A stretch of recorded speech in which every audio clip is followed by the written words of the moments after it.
Hi there, folks. Welcome to session 27. We have a bot in the chat. I'm getting rid of that motherfucker. Goodbye. Sorry about that. Hi there. Welcome to session 27 of Fathoms Below. I am, of course, your DM of Doom, Son of Asgard, or World Tree Quests here on Twitch, Twitter, and YouTube. With me today, we've got my lovely cast. We've got Salted Cove, Just KO, That One Warlock, Madness Diamond 2.0, and Lawless Ares Cosplay. Now, do I have any housekeeping? No, I don't. Not as of yet. No, I really don't. So, because I don't have housekeeping, we're going to go straight to my favourite part of any session. Guys, what the fuck happened last session? Dear Lord. We had some combat. Yeah, so Thresher showed up with his... What's it called? A group of sharks? Shiver. A grumble? Shiver.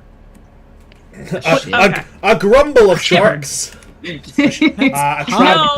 travelling group of sharks or carcharodines is called a shiver.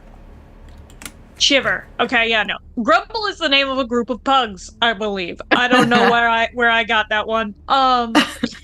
So Thresher showed up with his shiver and quickly started attacking the town and us. Ariel made a move to try and use some form of manipulating magic on him. Didn't work. Did not work. So, enter the fight. Luce went to go help Malith, who decided to wander out of the temple for some reason to try and... I think he was trying to help. It wasn't a good idea. Well, Echo turned into a giant eel. Marisol hopped on their back. And them, plus Reaver, started swimming hightail towards Ariel and Thresher. We did give Thresher a very bad day. Thresher returned the favor. He did have a large undead megalodon attack us, which that's not a word. Which did manage to swallow both Echo and Reaver. Luckily, we killed it before they were digested. And I don't remember if there was any other big points in the fight before Ariel's dad decided to call off the troops, including Thresher, so we didn't actually get to kill him. And after he was called off, of course, we saw Ariel was down, Echo is down, and Reaver had unfortunately disassembled.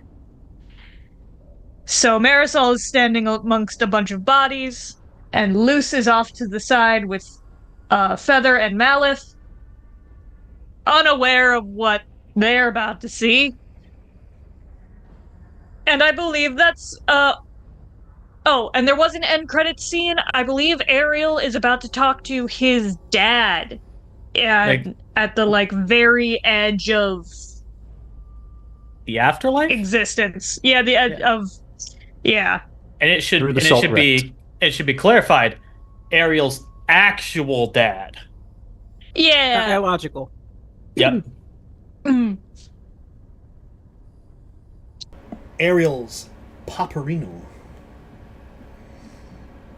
It's pepperoni. Pepperoni and cheese. I think that's everything. Paternal shape.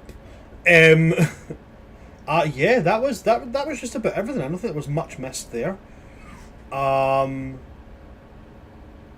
not much missed there. Very well done. Thank you for that, Marisol. But before we go to Ariel, there is something that has to be slightly retconned, but we're not going to retcon. We're just going to do a quick advancement so that it can be caught up. There was some wibbly wobbly mathematics in the last session because numbers are difficult, and in D&D sometimes you don't want to do the number, you just want to do the punch and the pew pew. But very, very honourably, our lovely Selkie did come to me and say that, hey, I miscounted, Echo should actually be down. So what we're going to say is that Echo, as the fight ends, your wounds just become too much, and you feel the edge of your blind sight start to almost like go fuzzy, and then that darkness just starts to creep in on you, and it's a sensation that you probably, well, I mean, it would be up to yourself whether you're familiar with it, as you can feel yourself passing out. Yep. But yeah, when we finish with Ariel, you will be unconscious. Okay? So, Ariel. This empty space with this archway that you've seen in real life before as well, this salt veil, where it is believed that all beings pass through when they die to go to the whatever is the next place for them. As it parts in front of you, and you see this dark elf walking out along the seabed, walking towards you, wearing garments of all white. What would you like to do?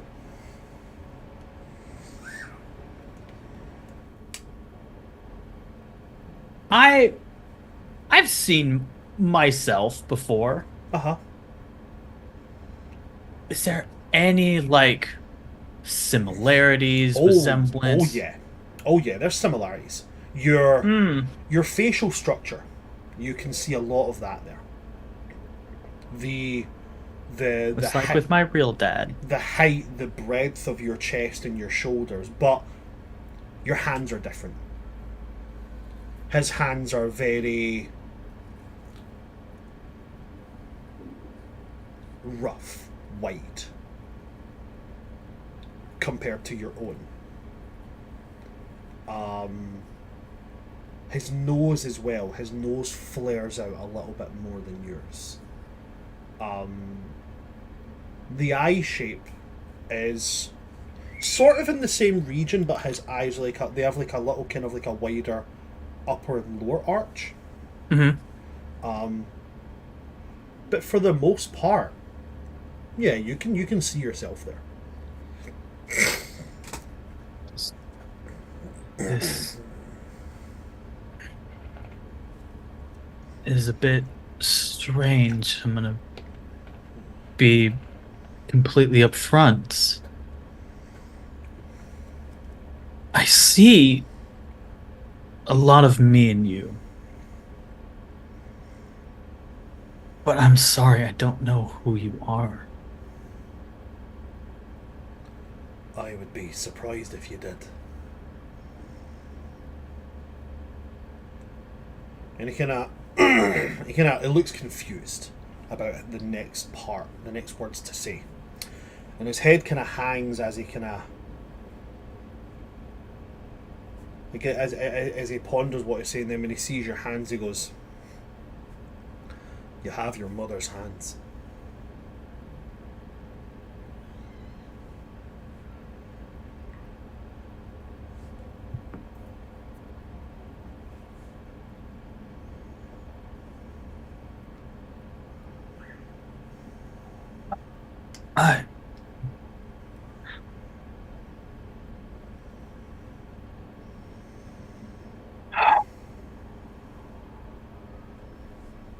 Do you look for me? We looked everywhere we could.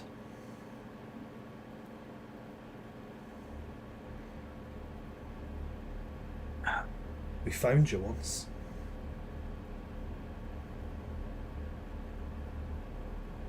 But then they fought back.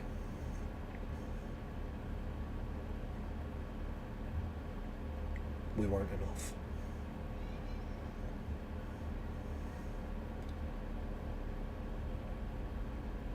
And I'm sorry we weren't enough. No. You tried.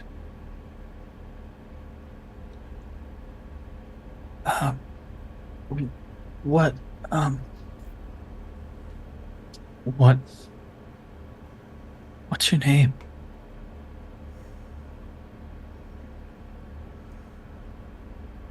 My name was Gillard.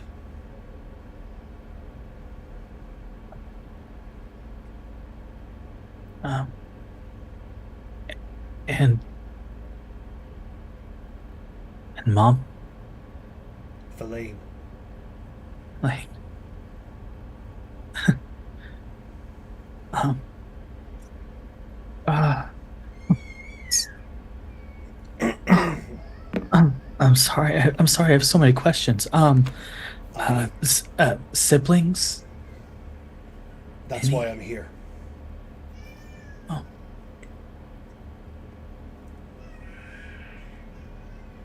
You're not allowed to die right now.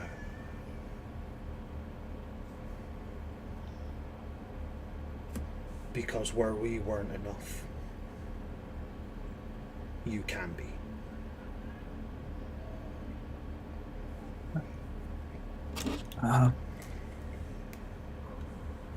enough for what? We need you to destroy those decrepit, rotted bastards and make sure they can't do to anybody else what they did to you and to us.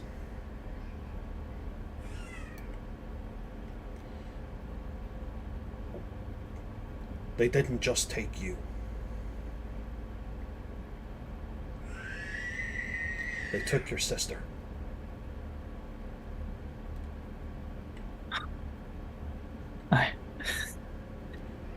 After we caught up with you the first time, we know they separated you both.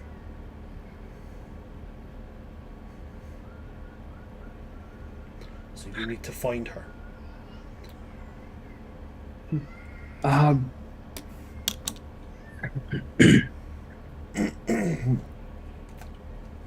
Where do we go? I mean, after all this, because where I don't even know where I'm from.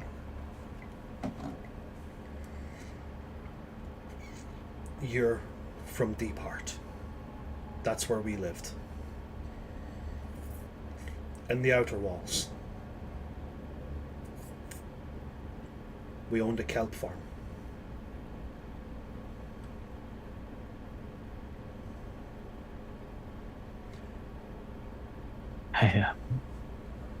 I think I see where I get it from now. That would be your mother. Is she still? No.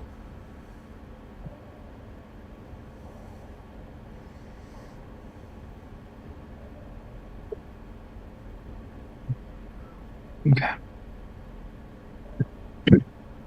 Our house was at the edge of the fields on the west side of the walls.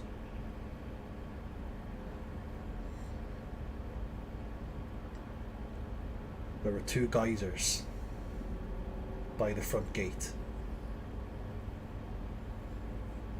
That's how you'll know it's us. I don't know if anybody's living there now, but I can guarantee you for whoever's been living there, they'll have never been able to access that basement. You can. Go into the basement. What's in the basement? Answers.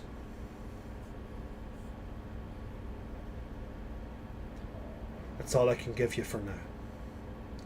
But now, there's one last thing you have to do for me. Yeah. He puts his hand on your shoulder and he goes, "Wake up." And your eyes wake.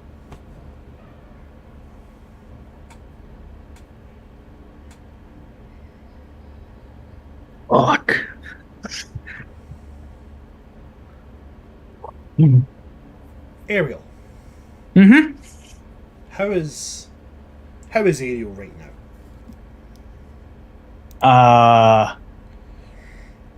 Sh Shock, confusion, pain. Uh,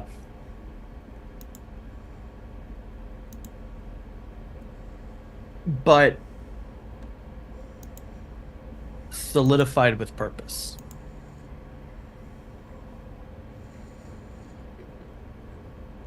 I like to hear it.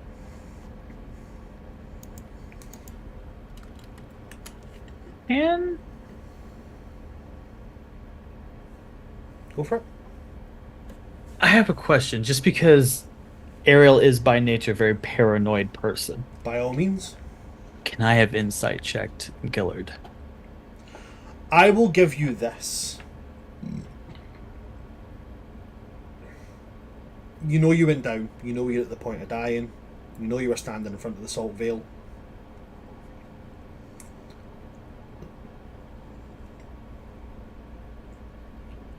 There's no reason that they seemed like they had to lie.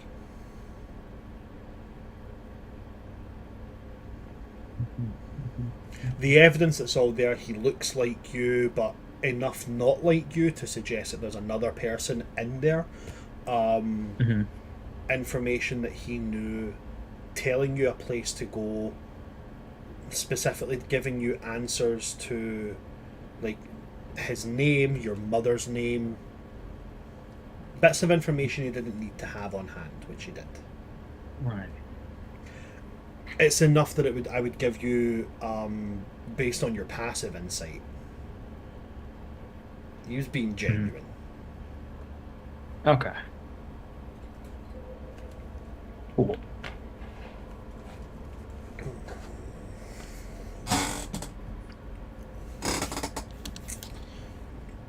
Before I come back to the rest of the living, we have one other person who's currently down. Hello, Echo. Hi. Dying is an interesting prospect to face when it comes to Echo.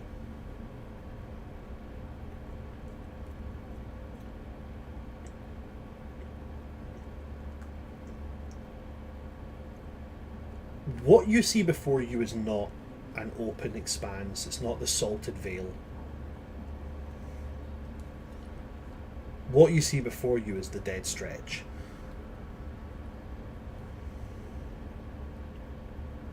That place where they found you. That endless expanse of dark with that grey sand and those countless bleached floating white bodies.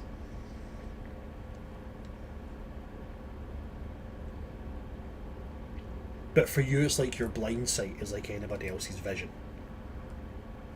It's like it's limitless.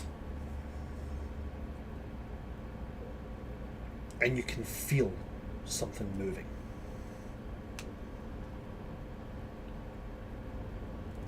But then you hear it as well. But from what you feel moving, the voice doesn't come from there, it comes from other places. As it throws its voice.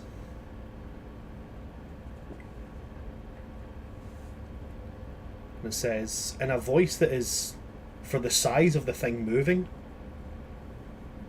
oddly small. It says,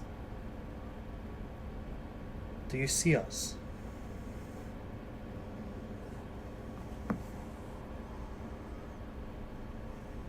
Yes. Do you hear In a us?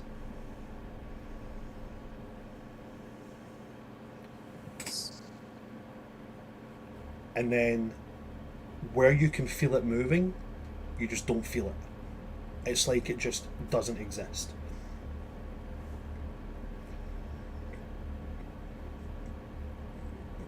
And then from behind you, whether it's thrown or whether it's spoken directly, just right in your ear. Can you feel us?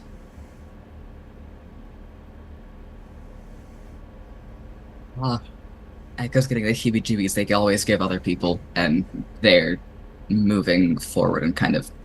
They're not turning because they don't need to, Mm-hmm. but they go, Echo, yes.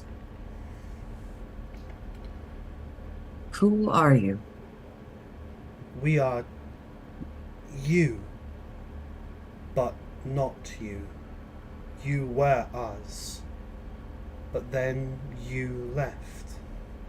You were not ready, so we became you. But you are not us. You cannot be us. And then, just to the edge of your perception, they start to come into view again, but like, as if like piece by piece.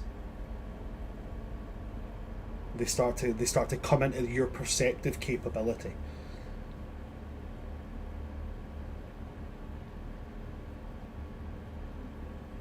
You are going to be fixed soon. Then you will not see us. But the next time that you break, you will see us again.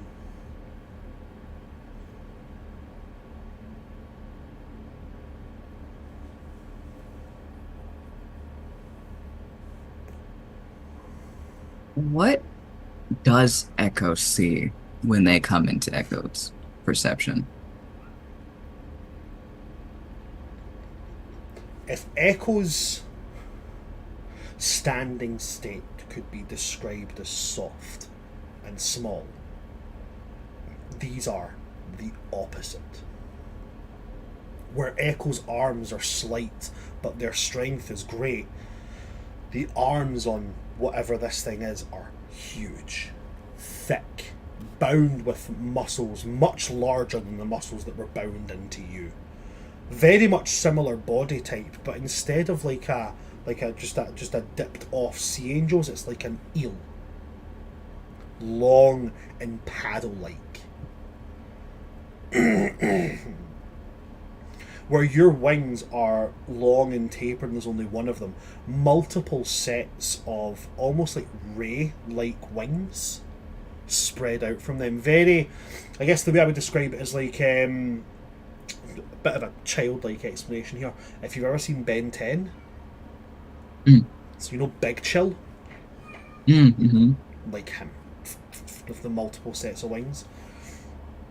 And then as the head starts to form, these prong-like woven bone structures on their head, but they pulse with a light which you understand to be something, but it's not something you have, so you don't know what it is. You know it's something, you know that what that is, that flashing, you know it's doing something, but for the first time there is something you're looking at that on a creature you've never seen before, so you don't know what it is that it's doing. A lot of the other things about this creature, that as it comes into appearance, you can make out. It has many different types of organs. It has organs that are glowing, organs that are not. It has body parts, lots and lots of scars and stitch marks. But there's a couple of key differences. One, you can see its mouth at all times because its teeth drip and glow with this like viscous Chernobyl blue liquid. Their teeth are shaped almost like their bottom jaw is shaped almost like a snapping turtle's beak with that one singular point up, and their upper jaw is like serrations which come into bivalved points. So like it splits here, but it comes down into these serrations as if the bottom jaw is the one with the power. The top jaw is designed purely for the grip. Because of this kind of placement, you can tell that their jaw is very much like a gulper fish. It splits. A lot of people think that snakes unhinge their jaw, or gulper fish, and they don't. Their lip here splits and opens like that. So you can tell their mouth is designed to do this. This is designed that they can bite and hold on to things much larger than themselves. What I will say, Echo, here is based on the things you can make out that are different. I'll allow you to, if you'd like to try, I'll allow you to make the survival check. It will be quite a high DC, even given something like yourself, because there's enough similarities you can tell there's a similarity between them and you, but there's enough things different that you can't really make anything else out. I'll give it a go. Give it a go. Survival's decent. 21. 21, okay. So a 21's not the DC I had in mind, but I'll give you something from it. I'll give you something, okay? You can't make out what all the extra things do. Makes sense. You can't make out what they do. But you can make out the things that are different. If you were to design something to hunt you, this would be it. Oh! If you were to design something, well, not necessarily to hunt you. If you were to design something that could change its shape to be bigger, smaller, whatever, Yeah. it would be something like this. Something with the ability to change its bite size.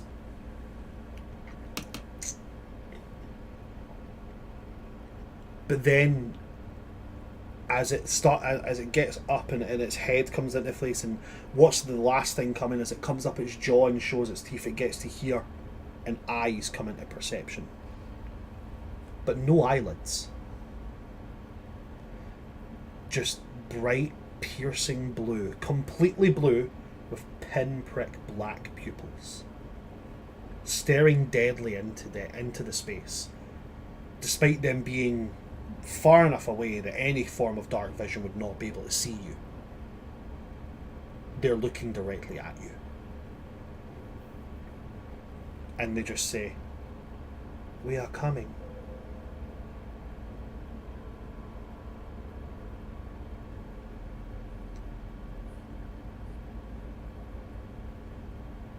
Echo's gonna book it.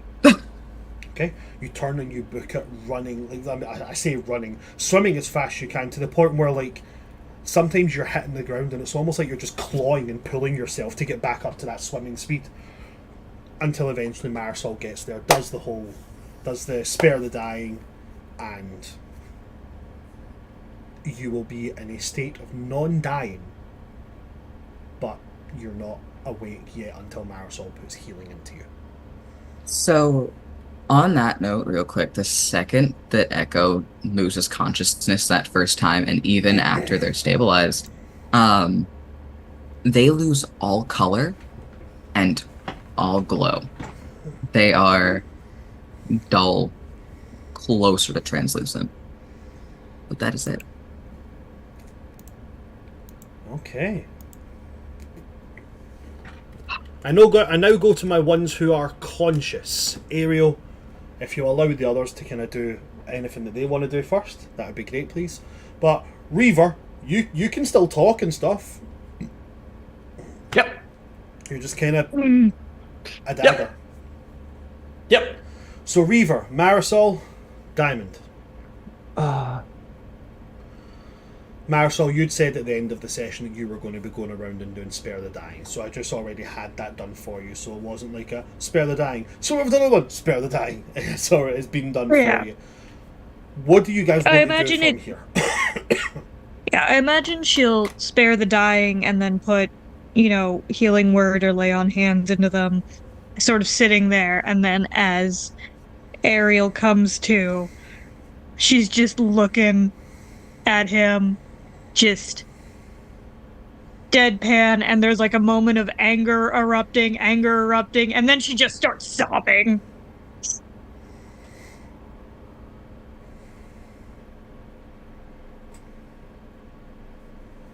You're muted, Ariel, buddy. Hey, it's okay. You're not allowed to do that. You almost died when I was mad at you. The last thing you would have seen from me was me being mad at you. You can't die. You can't keep doing this where I think I am going to lose you. You cannot. You have to promise me you're going to stop.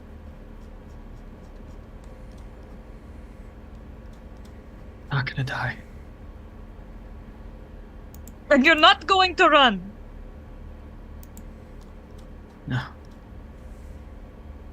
Echo talked some sense into me.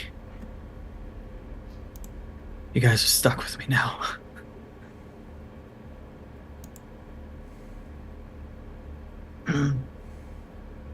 Oh, my back really hurts. I would imagine it did.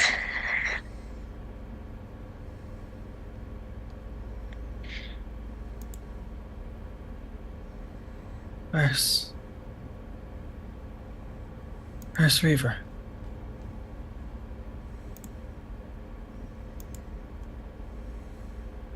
We don't have Reaver anymore in the way that he was. Reaver's, from what I understand, I think he's still kind of here, but his body is not.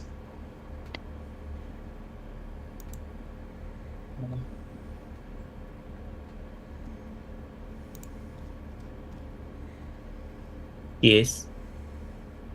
So just checking the order is. Wait, just make sure the things are like. There we go.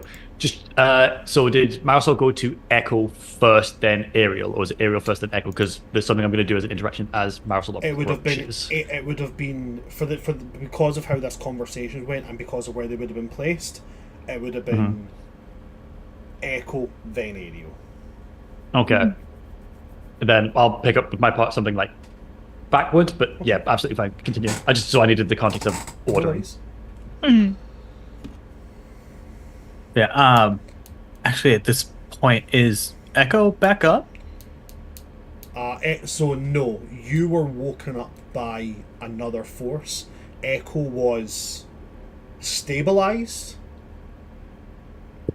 And then you were Marisol was moving to you to stabilize you. At which point you woke up. Echo is still unconscious, but not actively dying. Okay.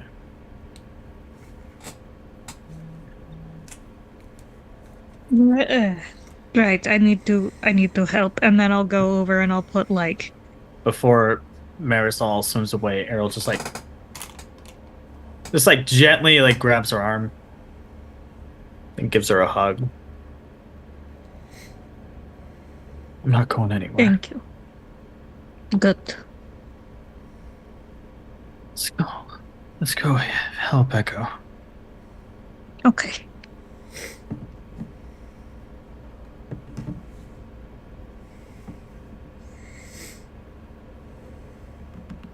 We will swim over. Yeah, and then I'll do. God, what do I have left at this point?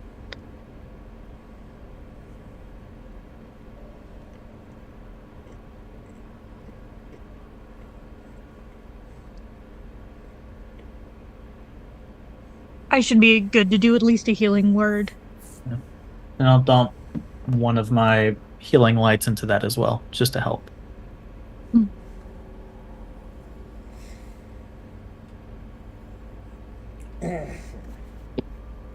Hey, you'll get 5 from me. Echo, you have at least 5 hit points.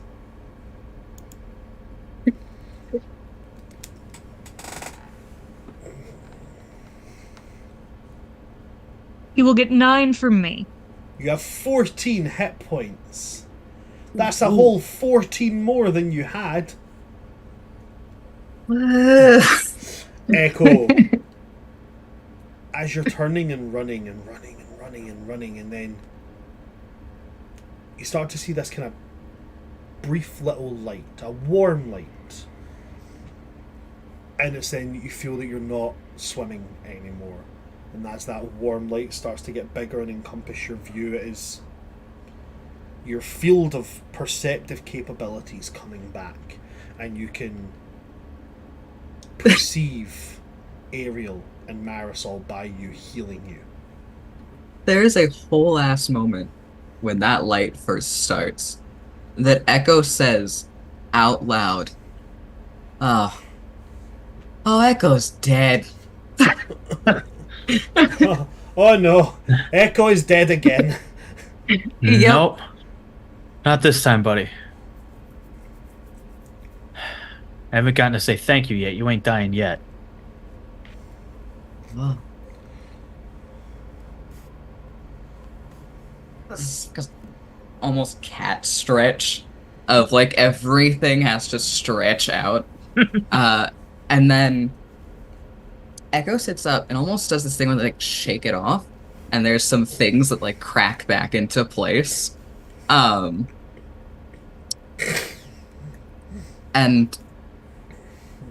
they turn their head to face Ariel, and then to face Marisol, and then back to Ariel. They reach out a hand, and then just put it over Ariel's face. And then they give it like a shake. No thanking Echo until Ariel has stayed for 24 hours. Do you have to keep your hand on my face the whole time? That depends on Ariel. And then Echo will remove the hand. Echo, while you're doing that, and while you know the movement is kind of soft and swifting as it's constantly goes back and forth, back and forth, back. You feel something, not painfully, not even uncomfortably. You just that sensation of. You feel something inside you disconnect. As one of your organs has stopped working.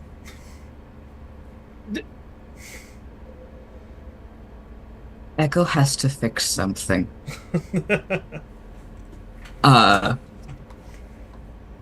Echo is gonna like around and get like a lay of the land for a moment now, being back amongst the living. And Echo is gonna go give a pat to Ariel, give a pat to Marisol, and give like a little head bonk to Marisol. And go, thank you. Of course. Both of you. Echo appreciates it. Dying isn't fun. No. And you said no, No. thanking you until at least 24 hours, but I can at least apologize. Echo will accept this. I said some things in purely out of emotion and frustration that I did not mean.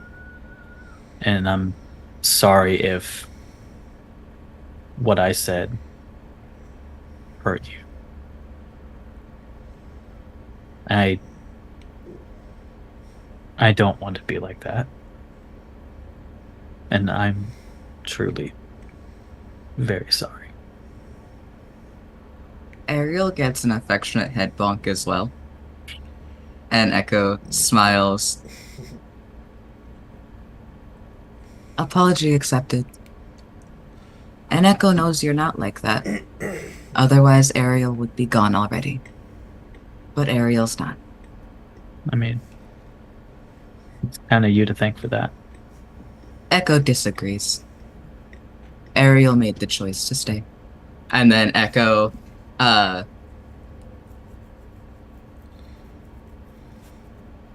Echo's gonna look around first.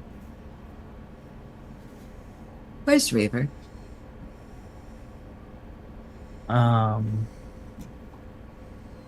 I think the... I'll just point to the pile of stuff.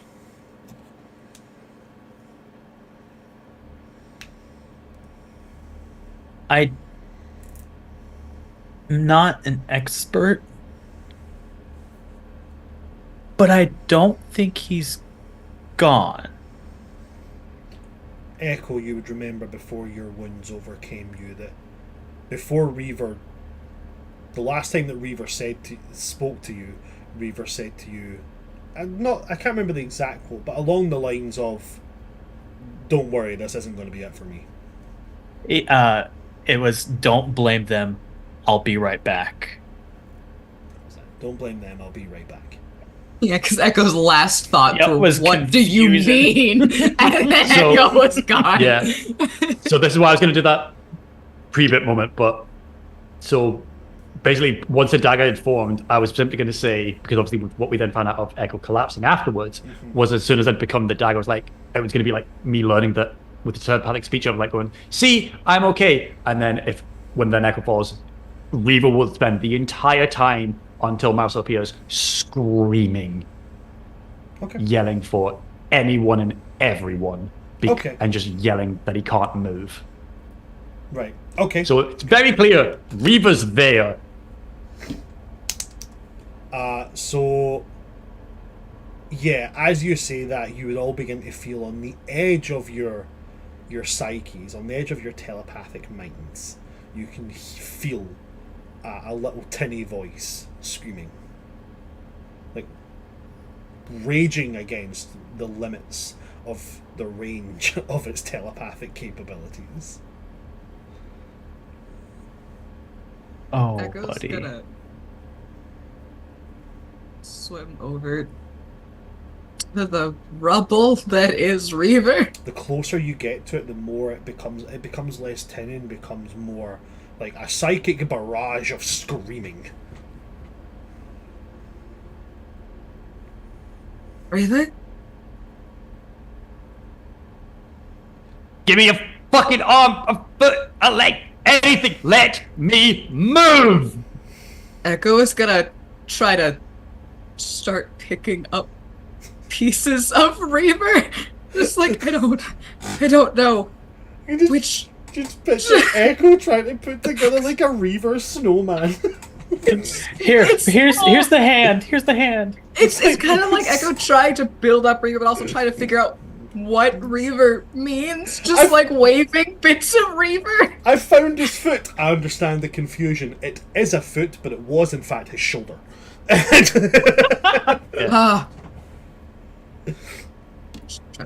Eventually, as you're sifting through all this, your hand touches the dagger, and a new hand touches the beacon. A new hand. Man, that triggered me so much. Oh, the anger that just flared through my body. I don't think there's ever been a new hand touched it. I wish there was an option to just pick that thing up and fucking throw it. I wanted to put it in front of me and Fush Roda. I would just like to make the party aware. I have a Reaver model. I second this. I'll allow it. You can now go online to any hardware store and buy your own Reaver. Your own Reaver. I already packed my Reaver. Use code Fathoms for 10% off. Don't use that code. It's not real. Don't actually, Do not go to your local hardware. Don't go to your local hardware store and say, "But I saw it on Twitch. There's 10% off."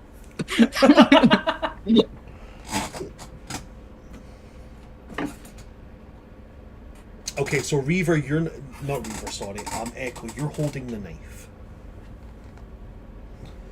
Reaver, you're now aware that Echo is holding the knife. The screaming will immediately stop, and I'm just going to yell, Echo. Echo is here. Reaver?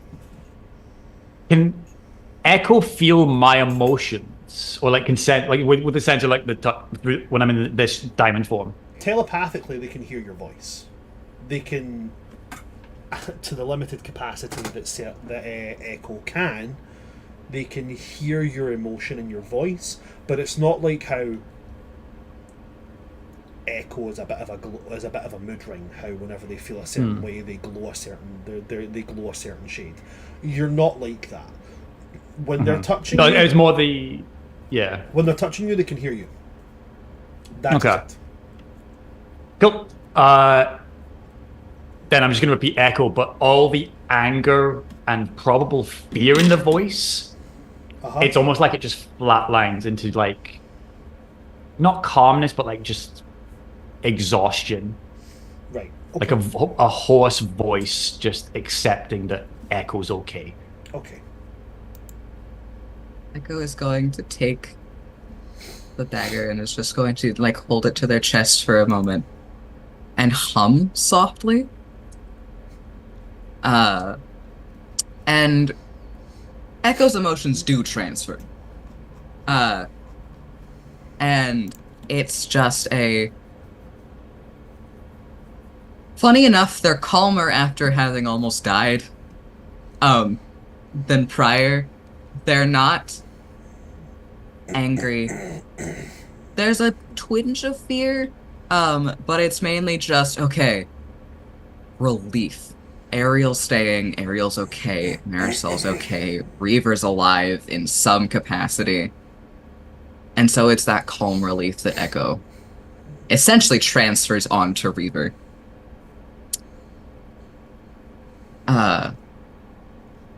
And then Echo is going to take the dagger and essentially sheath it, kind of like put it into one of the places on the sash sort of thing, so that Reaver stays. And is then going to inform Reaver, and is going to turn to Marisol and Ariel and go, Reaver is in the knife.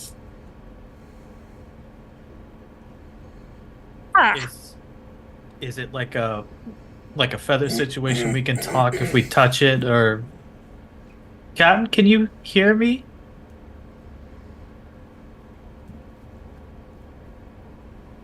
Bran?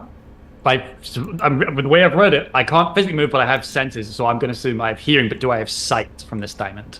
Or is this the feather? You do not have sight. You do not have sight. You have the ability to hear.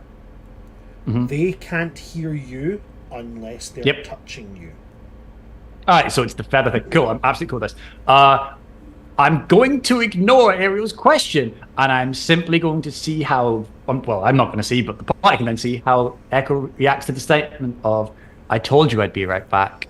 I'm not going to leave you. I promised.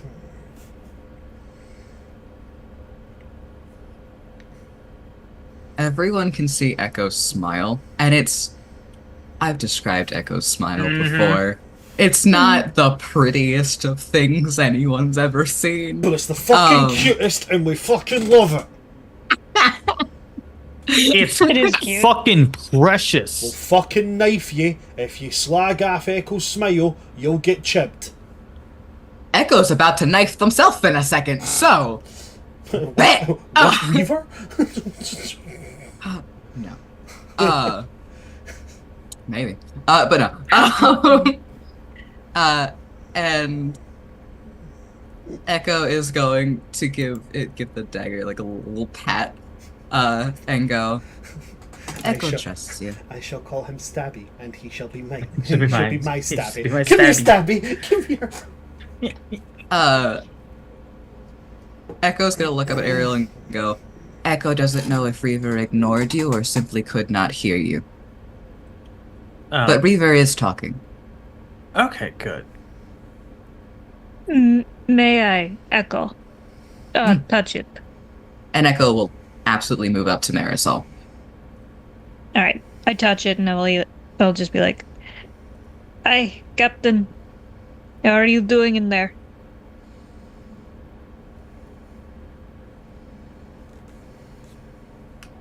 Ariel, if you can hear me, say something.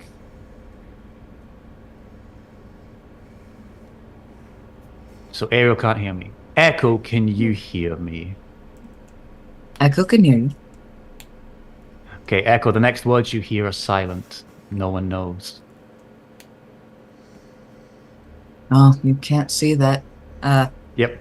Echo understands. Oh, Echo literally says out loud, you can't see that. Yeah. Take up my sword, Marisol. You're the only one with a heart enough to wield it.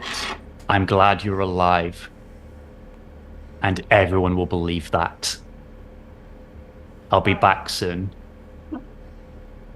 Do we leave you near your body, or do we let... How exactly does this work? Do you know? Nope, ask Luce.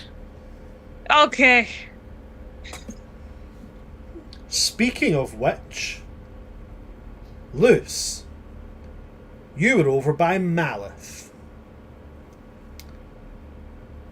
Yes. What's Luce doing now that everything around you is left or is dead? Let me catch up on my notes real quick, and I'll tell you, I promise. Well, do it quickly now.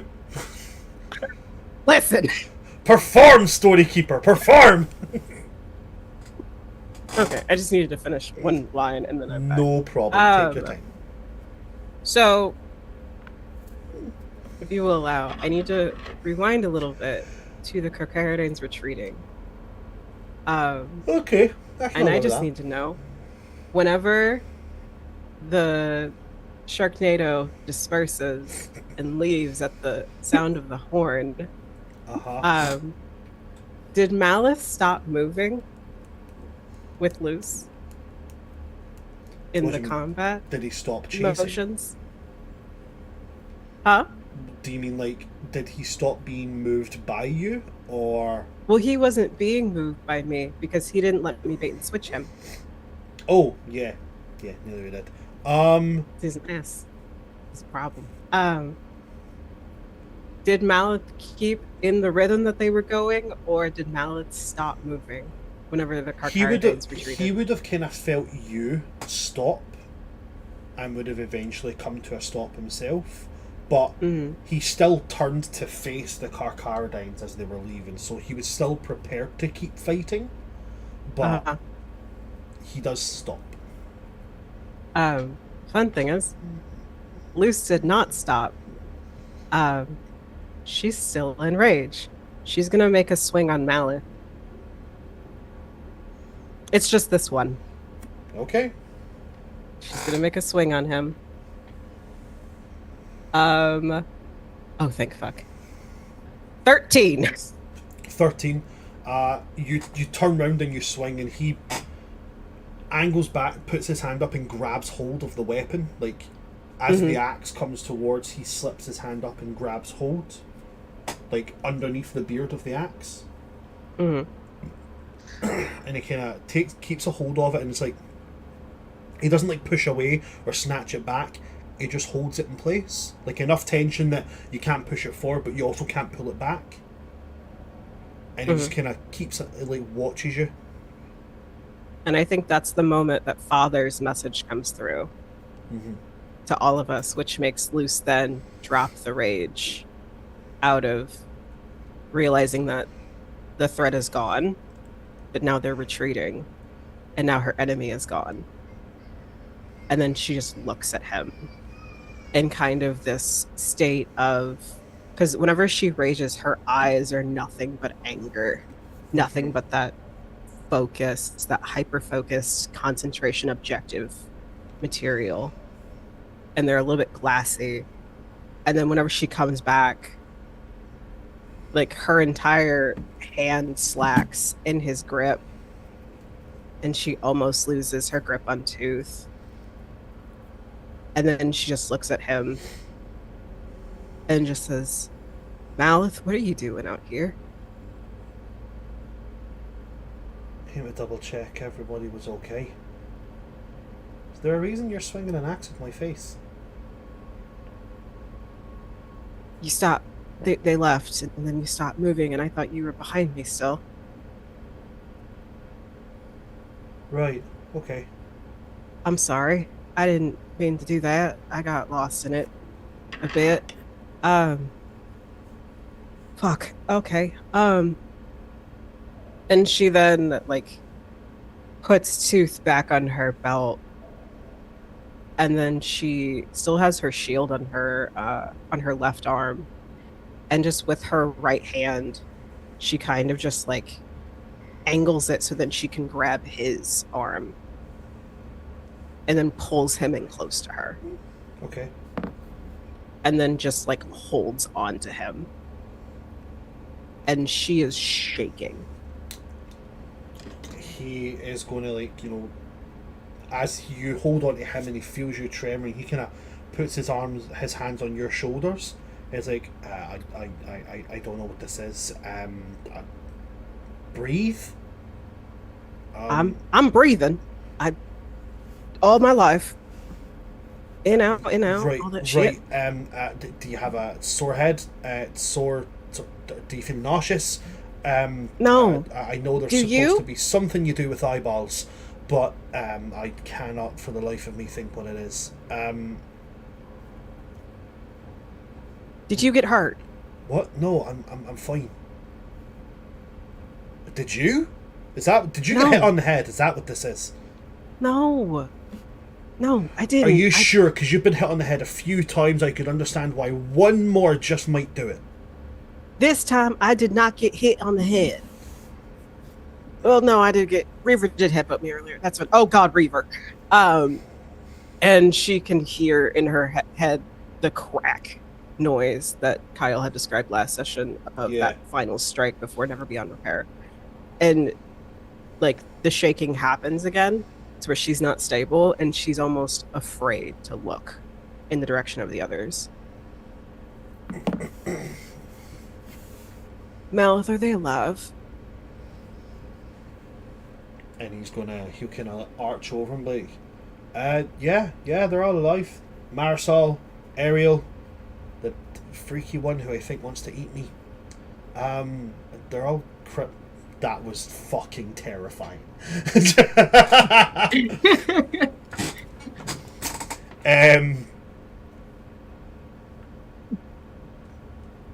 Okay.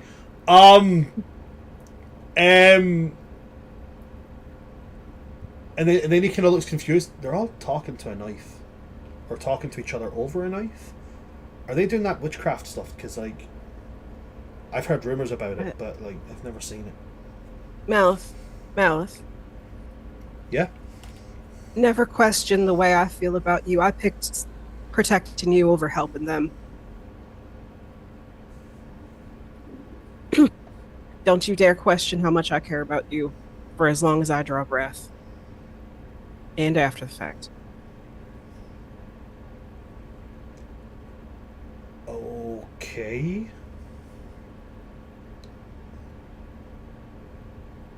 Is everything okay, Luce? It will be. One day. Today, maybe not. But we lived. You lived. I don't have to mourn you today.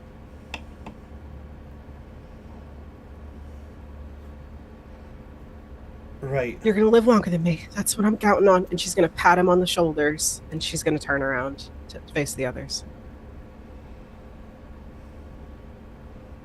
Okay. You turn around and you can see them all gathered around this pile of rubble. And holding a That knife. was Reaver. That was Reaver. And they're holding a dagger. Mm-hmm. And she's just gonna make her way over to them. And she still has her shield on her arm. She hasn't put it back on her back yet. You guys are all now back together as Melisande joins you. Malith also approaches with them. As Malith approaches,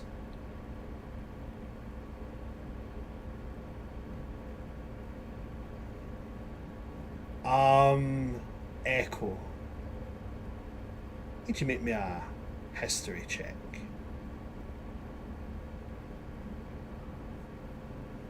Yeah. Yeah, I suppose I can. That would be I would greatly appreciate if you could. Is this one of the ones I'm making a disadvantage?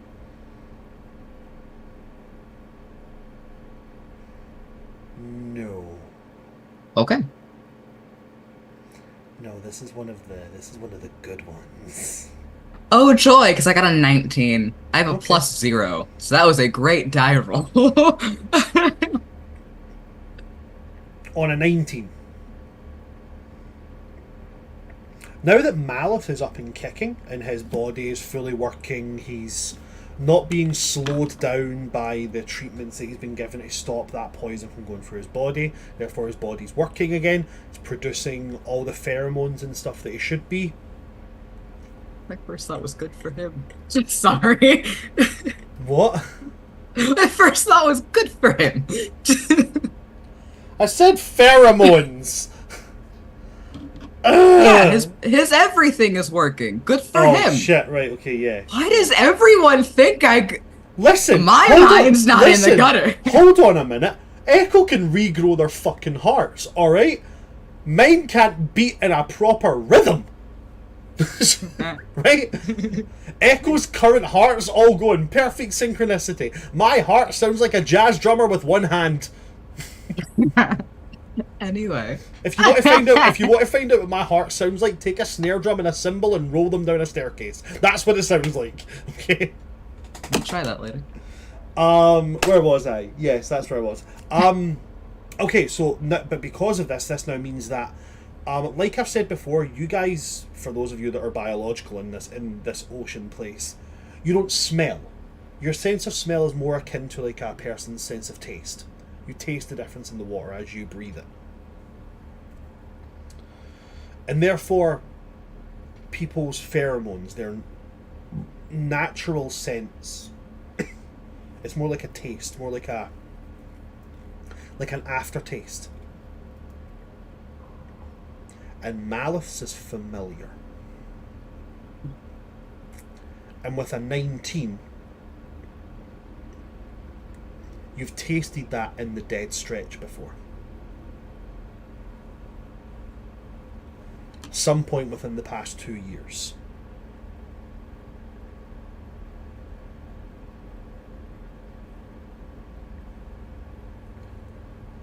So as Echo witnesses Luce and Malith come up, Echo doesn't acknowledge Luce at all. It's almost like Echo fully does this thing where they turn to view Malith and Luce coming up, and they move their head so their body doesn't even face Luce. But they face Malith instead. Okay. And there's this moment of like a pause of confusion before Echo speaks up. You have been around before. Well, yeah. I was technically here before everybody. You know, me and Luce are old pals. Not with Luce. Not here. Rather concerned about what your definition of around then is.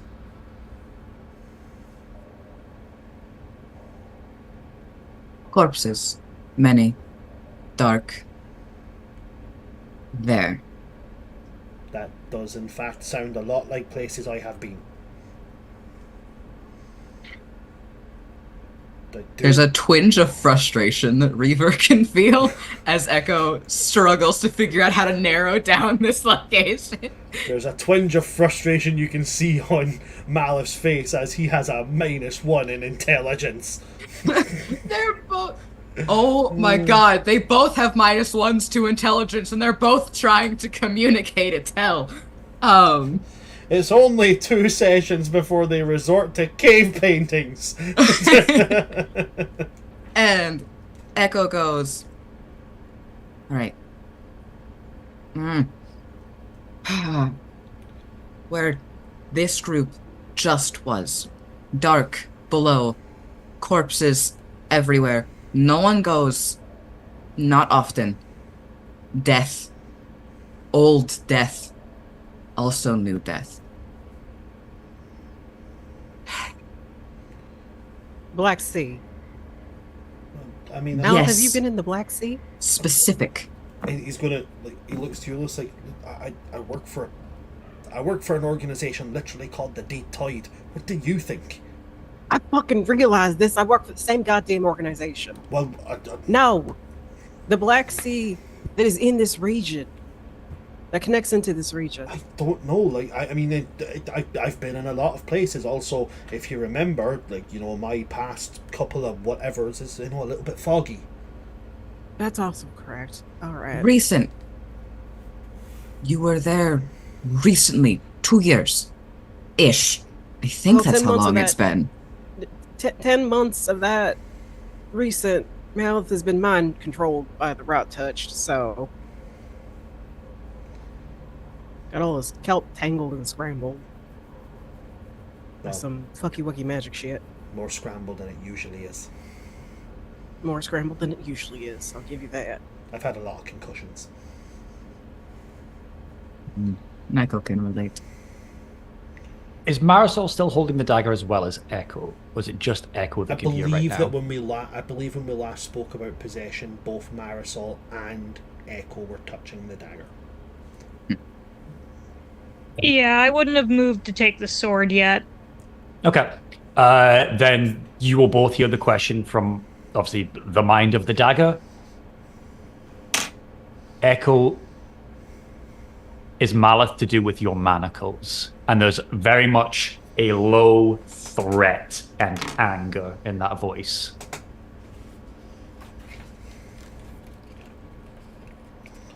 Echo kind of, like, Echo's full body kind of looks down at the dagger. It's just like a hole. And Echo goes, no, Malith was after. Far after. So long after. No. That's good Okay. for Malice. And then we'll look up to everyone and go, the dagger is Reaver. Echo can hear Reaver. I think Marisol can also hear Reaver. While I am here, yes. It's a feather necklace situation, ain't it? This is It getting is. really confusing. So, like, okay, so Reaver's a dagger, Feather's a necklace, and he's going to point to you, Ariel, and be like, and what are you, like, a ring?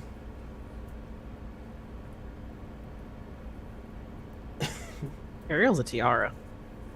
Ariel's a fucking tiara. Ariel is in fact a fucking tiara.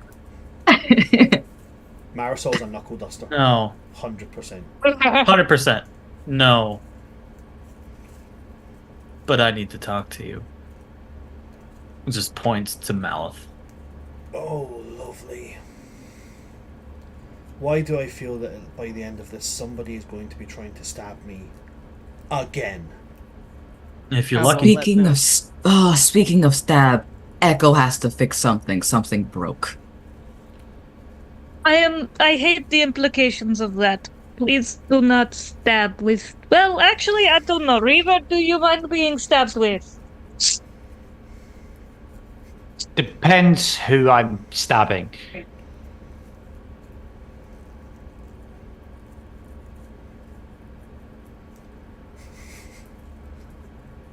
I'm just going to make such a horrible Is- joke.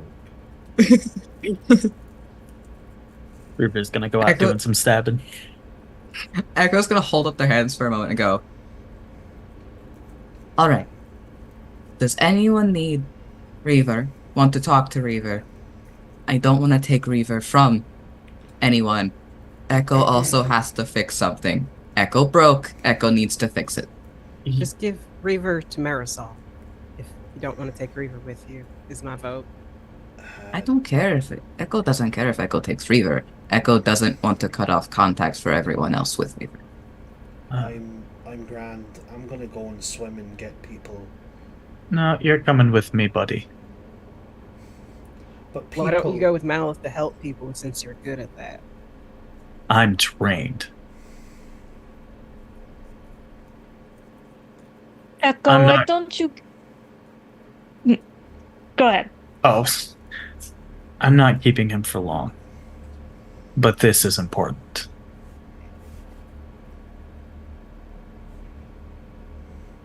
Come on, Oh, big why guy. don't you give Reaver to me? So me and Luz can figure out the best place to put Reaver while he reconstructs. Echo is gonna once again full body turn inward toward this dagger and go. I also want to ask Reaver. I am good with anything decided. What does Reaver wish to do?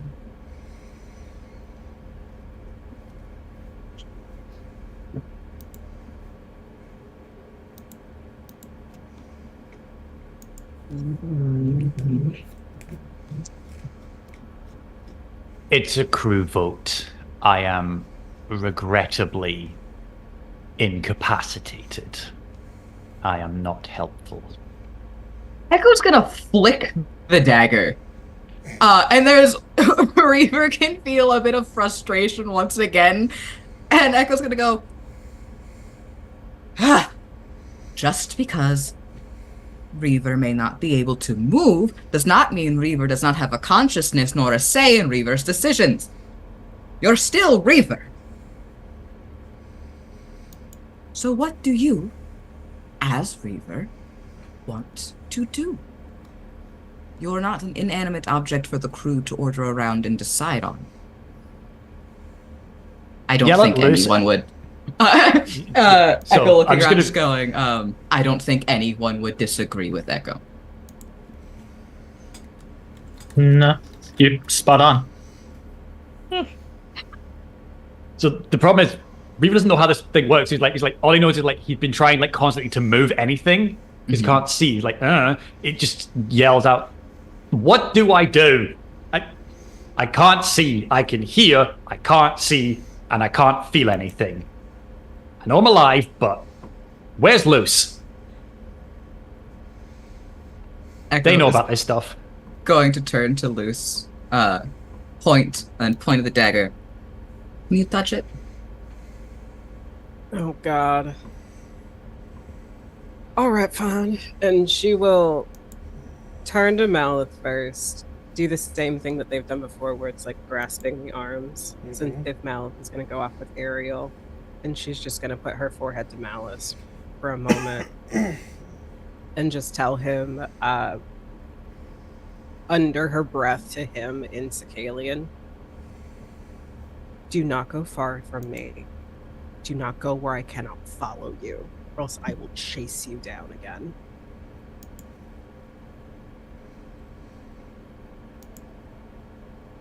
Malif will nod and go, alright, I'll be back as soon as Ariel's done with me. Promise, Nate. I promise you, I will be back as soon as Ariel is done with me. And she will remove her forehead from his and nod, and then let him go. Okay. And then go to touch the dagger. There are now there's 2 people now manhandling the dagger. Echo, you've not left yet. There's 3 people manhandling the dagger. Yeah, it's just on. Echo can be hands-free with Reaver at the moment. So it's just 2 people touching it, and Echo like, okay. Okay, so Echo is wearing the dagger. There's 2 people manhandling Echo right now. Yep. Okay, so what we'll do is, because there's that to do, then there's Ariel and Malith to do. What we'll do is we'll call our 50-minute break a little bit early. We'll grab our 50-minute break, and then we'll come back in and we'll do all that, and then we'll have a bit of a longer second half. All right? Hell To yeah. our lovely audience Hell yeah. on all 3 of our sites, do not go anywhere, folks. We will be back in 15, 20 minutes time. Yeah, somewhere between that. Don't go anywhere, folks. We will see you after our break.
Hello there, everybody. Welcome back to part 2. Everybody remember, if a six-year-old if it annoys you, just tell them that your dad sells Avon. I don't even know anymore at this point. For context there, guys, tell the 6-year-old their dad sells Avon. Don't say your dad sells Avon. That's no something to brag about. Mm-hmm. Correct. It's not to brag about. Avon is a shit company.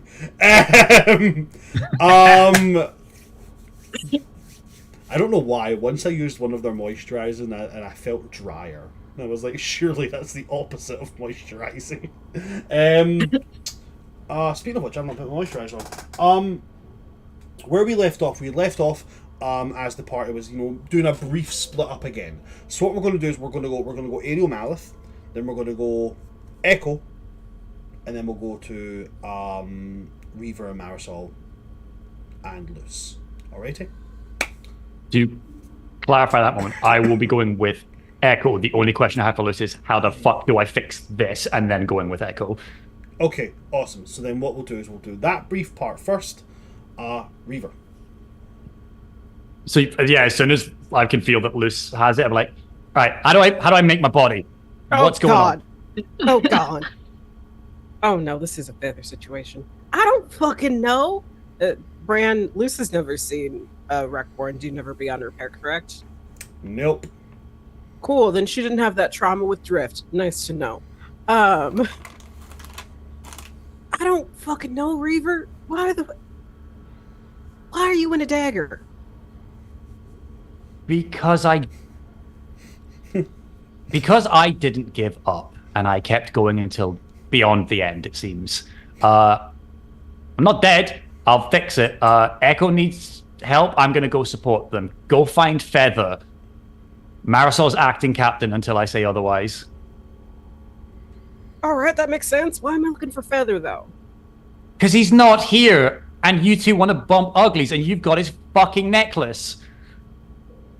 All right. Now go protect him.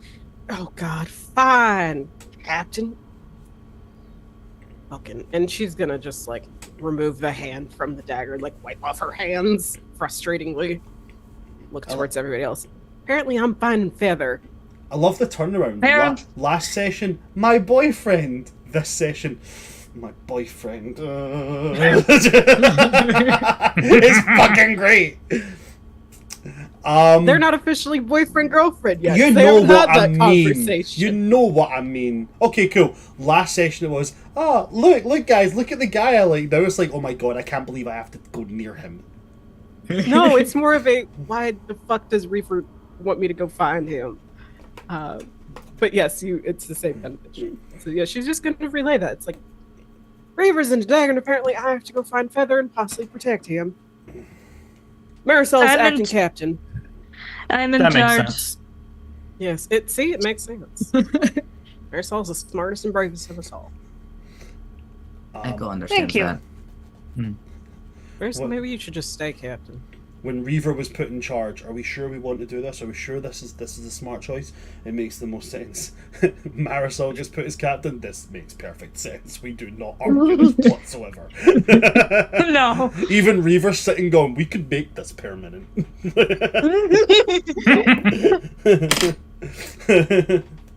Right, okay, so with that, Reaver, Luce has said that they don't know how you work building your own body. You're now going with Echo. Luce is off to find Feather. Marisol is hanging. Luce is taking Marisol. Oh, Luce is taking Marisol. Awesome, cool. Yeah, She's gonna just look at Marisol like, will you come with me? of course. Let me just grab this big sword I have to take care of now. Okay. Might have to do something with this later. Anyway, we'll find Feather first. Double the size of Marisol.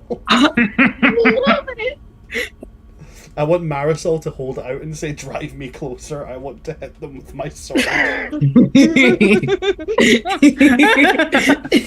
Kyle, you get the meme. Drive me closer. I want to hit them with my sword. Yes.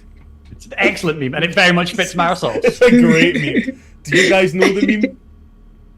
I know of the name. Yep. The commissar on top of the tank. Drive me crazy. Yep. I want to eat them with my With my soul. It's funnier when you see it in Warhammer Abridged because the guy talking sounds like fucking Matt Bed and he's like, "Drive me closer, I want to hit them with my sword." Fucking Nigel great. Thornberry. A bit closer, dear. I mean, closer, dear. Them They're with not my quite. sword. They're not quite within execution range. Fucking love Tim Curry's laugh. This is gonna haunt Smashing. my nightmares. Tim Curry's laugh in Muppet Treasure Planet is phenomenal. Best. Oh, I hate the Muppets. I do too. I do too. I love Muppet Treasure Island. I was about to say Muppet Treasure Planet. Disney, get on it. Yo, Disney. Yeah. Disney. We're open for consultations. Muppet Treasure Planet, fucking do it. The only person who's not a Muppet is Morph, who's played by Sean Bean. It'd be the only movie he didn't die in. Where was I going with that there? Yeah, so Luce and Marisol are going to find Feather. Ariel, you're with Malith. And Reaver is with Echo. Cool. Reaver, Echo will take you guys first in this instance then. Okay, we'll change things up a bit. So, Reaver and Echo, take it away. Oh joy.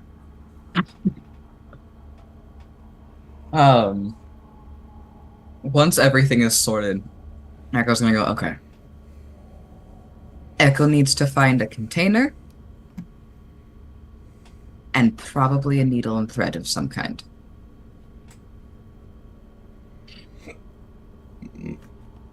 Echo doesn't know where to find those things. Echo is going to then literally start going around to search for things that can be used as a container or to see if anyone has a needle and thread. So, here within the Salted Cove, clamshells are aplenty. Of varying sizes, so it's fairly easy. You could very easily grab the dagger you have, shuck a big clam, open it, pull out all the kind of yeah, have a snack, Just eat Go it. on, have Yeah. a snack. And then you've just got a big empty bivalve. Perfect. So, container done. And then I go, let's go dump the dagger and then kind of back around and is going to start asking people who are around. The ones who seem the least distressed, because everyone's still going to be distressed, but Of course. the least distressed. Yeah. Fairly simply, somebody's able to give you the equivalent of like a needle and thread. Thread down here is made from like very tight, almost like very, very tightly and small braided woven strands of long seaweed. Oh, that's gonna be real uncomfortable. Cool. Echo's then going to find as secluded a place as possible. And is gonna settle in, set the clamshell, have it open, settle in with Reaver, and then Reaver, can you see? No. But I can feel your emotions. That makes sense. It's probably a good thing. Why? Echo has to fix something. Okay. And Echo is going to take the dagger that was given to them by Reaver originally. And content warning here. I think pretty much everyone can see where this is going, so I don't need to go into that, but just a general content warning. And is going to start going down and cutting alongside essentially the autopsy scar that they have. Until they have access to their chest cavity. And the whole while, it's just them. There's pain there. This is not a painless task. But I do ask Reaver, so this has never happened to you before?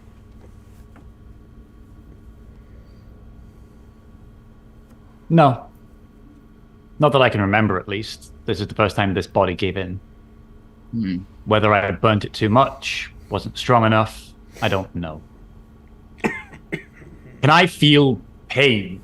Or is we not counting that as an emotion? So what Echo, I say emotion for ease. Echo only glows with emotion, but what is transferred is pretty much whatever Echo feels. So, if Echo is tired or hungry or sleeping, it's just if you're in contact with Echo, you can feel those things. Okay, so I will feel the hunger, I'm going to feel the tiredness, and I'm going to feel the pain that you are, without me knowing, inflicting. Yes. Okay, so I will ask, are we in combat again? Echo will go, no. Echo needs to fix something. And it's at this point that Echo's probably starting to reach into that chest cavity. What broke? Let's find out. Oh, On today's we went over organs earlier today. So. On today's episode of which of your organs has failed you? Let's play Operation. Usually we joke about doing this on deck. It's a major organ. Oh, what broke? Oh. Okay. One of the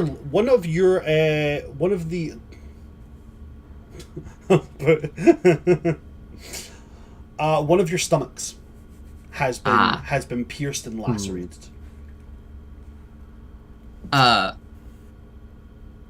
Echo will reach in and essentially take the dagger,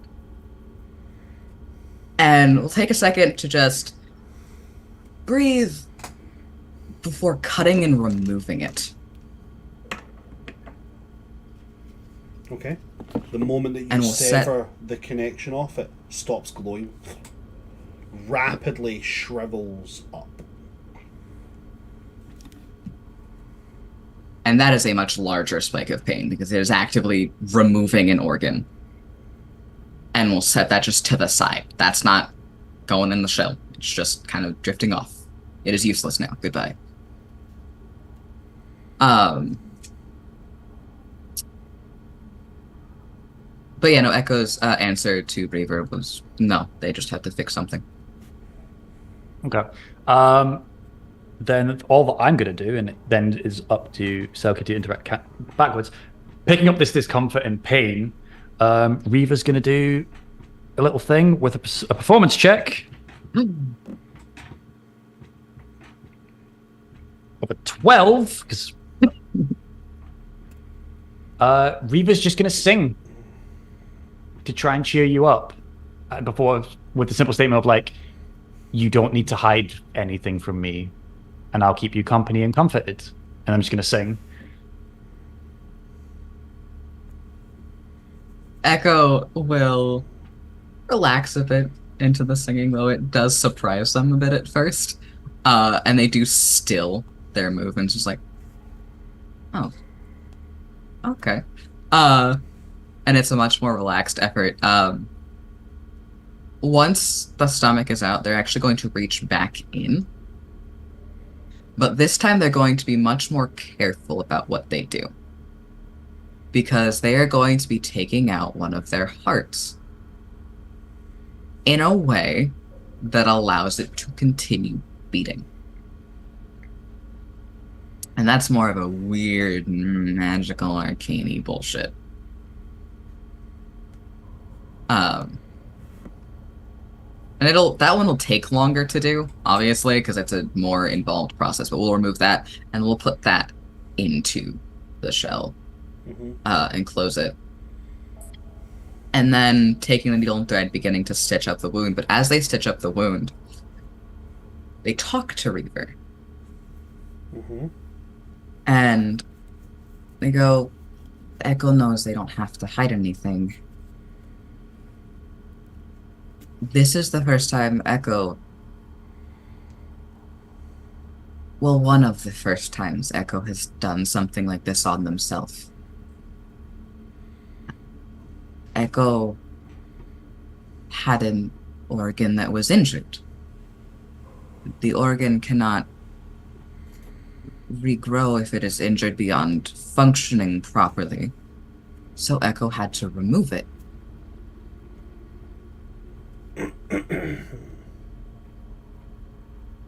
And so Echo did. The organ is gone. It will do what it needs to do. Echo also has a gift for you when you come back properly. But Echo will say it's nice to be the one deciding to fix themselves.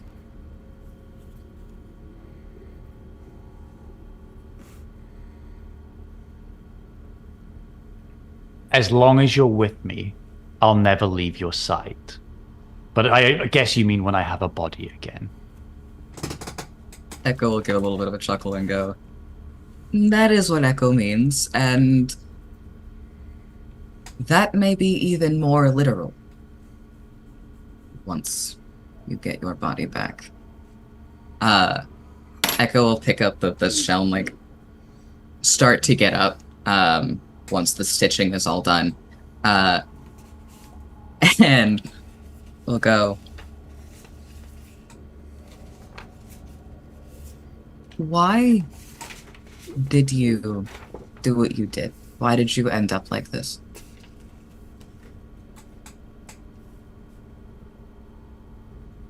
I'm going to need a specific there, Echo. I've done a lot of things, and I've been a lot of things.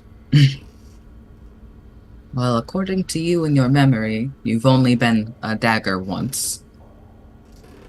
Oh, you mean this current situation? Yes.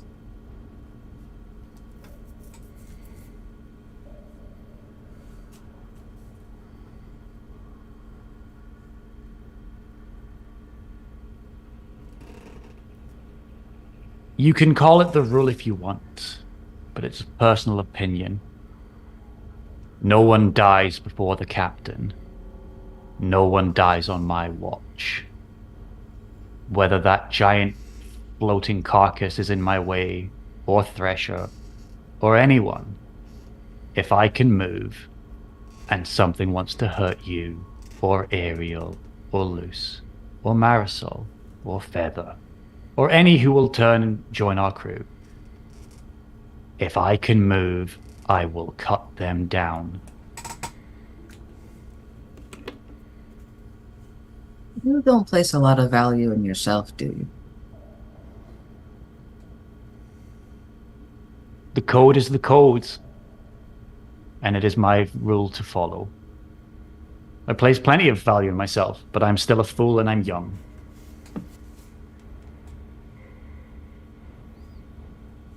Well, Echo can only hope that their gift is going to fix that a little.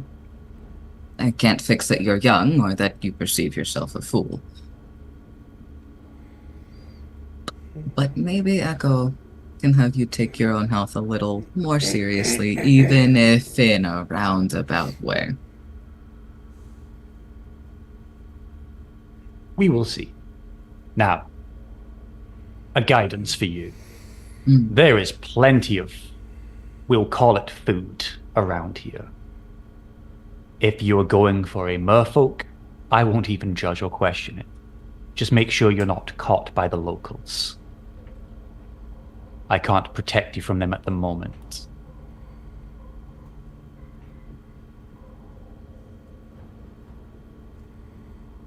I repeat what I said to you, Echo. I will never judge you, and I will keep you safe. Go and get the food you need. I go pause. You are not telling Echo to eat the merfolk. Yes. I am giving you what you deserve. Free will and protection. You will not be given orders by me on how to live. Echo laughs. And Lewis goes, that is already not true. It has already happened. And then Echo will start going towards where they came from, where the party originally found them. Echo would prefer to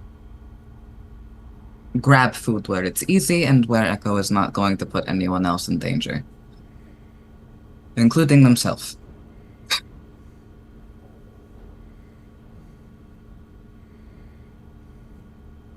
And yeah, Echo's gonna go hunting, in what I'm calling the pit. And by hunting, it's just grabbing a corpse. So you're going after one of the dead merfolk here. Well, not around people, but in the pit, yes. Okay. Why waste perfectly good food? Are you going to the dead stretch? Yes. Okay. So you're going to where they found you. Yes. Okay. That's a bit of a distance away. How far exactly? You're talking about an hour and a half. Oh, okay. Gotcha. I got the distance on that mixed up. Thank you. Ah, fuck. That makes this more complicated then. Cool, then I was actually gonna go hunting. Okay. There's plenty of sea life around. Everything from crustaceans, because as much as you are in the ocean, you're not in the open ocean. You're still in a sea. You're not in an ocean area yet. You're no deeper than 500 feet below the surface. There's still fish swimming above you, schools of fish around. There's still plenty of around these anemones, there's plenty of little rocky outcrops where you could find a stray cephalopod or crustacean. Or, I mean, if you were desperate enough, you could just scoop up enough whelks and mollusks and barnacles and just kind of... Right. So, there's plenty you can find to eat. Make me a survival check. Perfect. Please don't suck at this roll. 17. Roll me a d6. Okie dokie.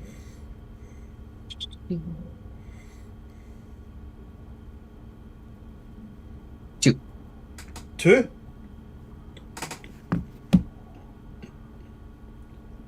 You go down and you kind of let your senses kind of peter out, ignore everything that's moving around, and just wait for the small things to move. And about 20 feet away from you, there's a rock lobster. A fairly decent size as well. Yeah, Echo's gonna go for it. And with that it's survival check, I'm not going to make you roll to attack or anything like that. You grab it. Do you want to describe what it's like for Echo, or to what it's like when Echo eats? Sure, right. That hasn't quite happened yet. So first of all, during the hunt, Echo's headspace and emotional space shifts.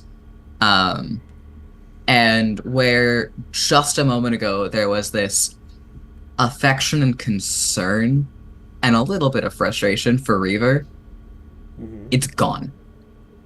There's none of that anymore. And it's the hunger that takes over, and it's the calm.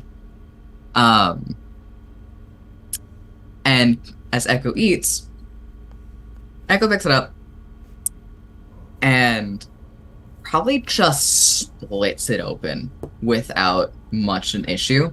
And then out of Echo's mouth comes these things called buccal combs. They're kind of tentacle in nature, but they don't have the suction cups. They're not actually tentacles. But they reach in to the lobster, gut it out entirely, and pull back into Echo's mouth to consume. And for any unfortunate soul watching who sees this whole process, they can see the food go all the way through like Echo's system, which is just unfortunate. But Echo's essential hunting trip is just them going after various things because they are starving.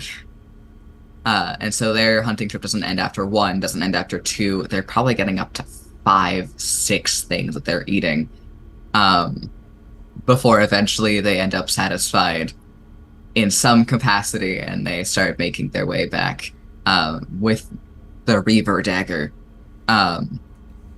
into the town. Okay. With that, we're going to go to Ariel and Malith. So, Ariel, you take Malith off.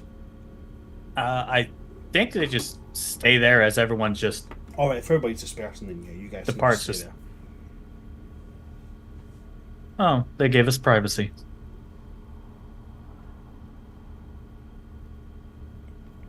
So, what's going on?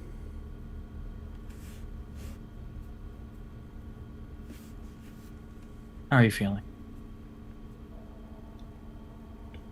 I'm a lot better. I'm happy to be alive.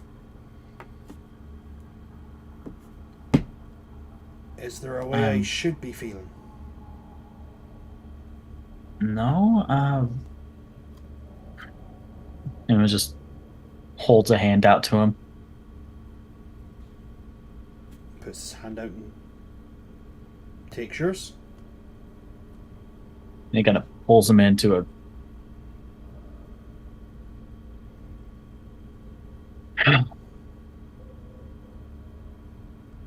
I'm sorry.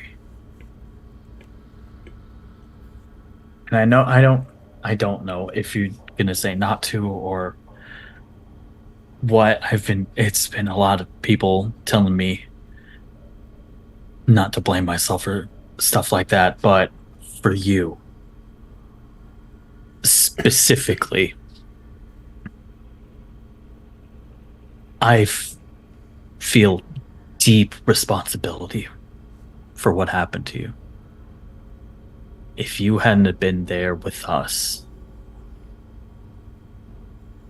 he wouldn't have gotten to you.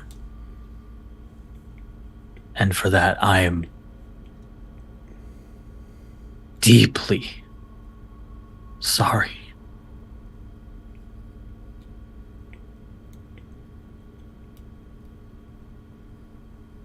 Right. Okay. I accept your apology, unneeded as it is.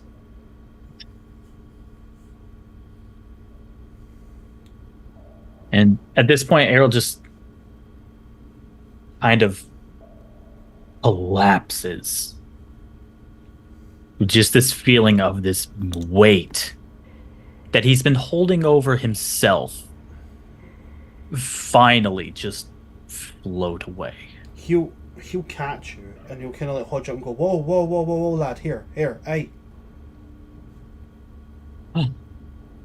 Just because you feel some kind of responsibility for that fucker doesn't mean his crimes are yours. The moment you start letting yourself feel that, you're going to start blaming yourself for everything else that he does. Every single thing. Yeah, I was there for for a second until our wonderful new arrival talked some sense into me. Is that the short, scary one? Yeah, he's fine. He's fun. He's great to talk to. Yeah, they seem it. I think I'll be avoiding that for a while, in all fairness. You're lost, bud. Might well be. I have a feeling I'll have to warm up to it.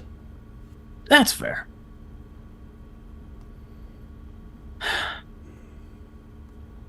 Thank you.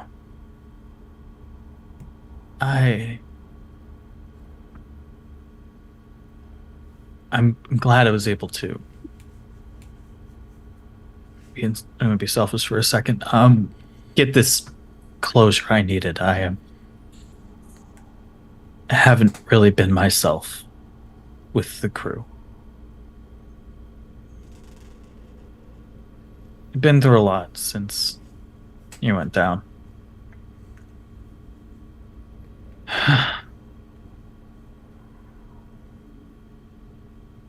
So, thank you for this silver lining, I guess. You don't need to go thanking me. Because you don't need to apologize. What I'm doing here, this whole talk thing we're doing here, I do it for any of them. Alright? You're just... One of the creepier ones, I know. Honestly, I'd say you're one of the ones that makes a bit more sense.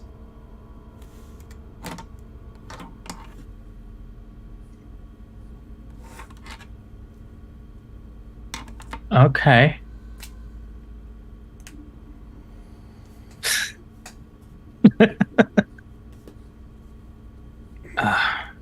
Hey, you're smart. You know a lot of things. You've been around for a while. 2 of those things are correct. Do you know? I'm gonna say a name. It's just tell me if you've heard it before. Okay. Gillard? It's a fairly common name. Deep elf, man, farmer. It's a fairly common farmer. Yeah. No, not farmer, but landowner. Yeah, while back. Landowner. Yeah, loads of it. Have you heard of a kelp farm near 2 geysers? I know I know where there's a kelp farm near a geyser field.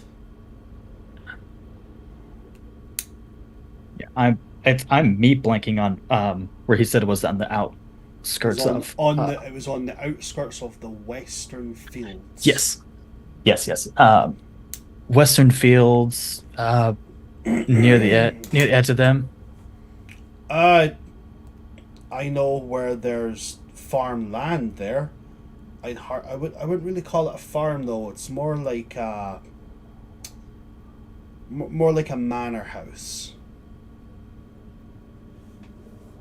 Manor house isn't really right either. Thank you very much. What are those ones, like, you know how on the surface you've got the ones that, you know, that the fancy people live in? They're made of stones and they've got the big towery things. Castles. Like that. That's what it's like.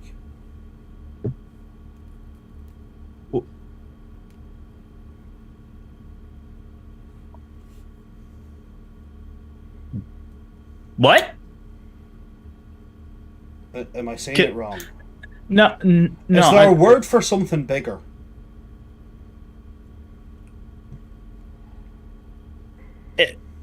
Is there? I don't know.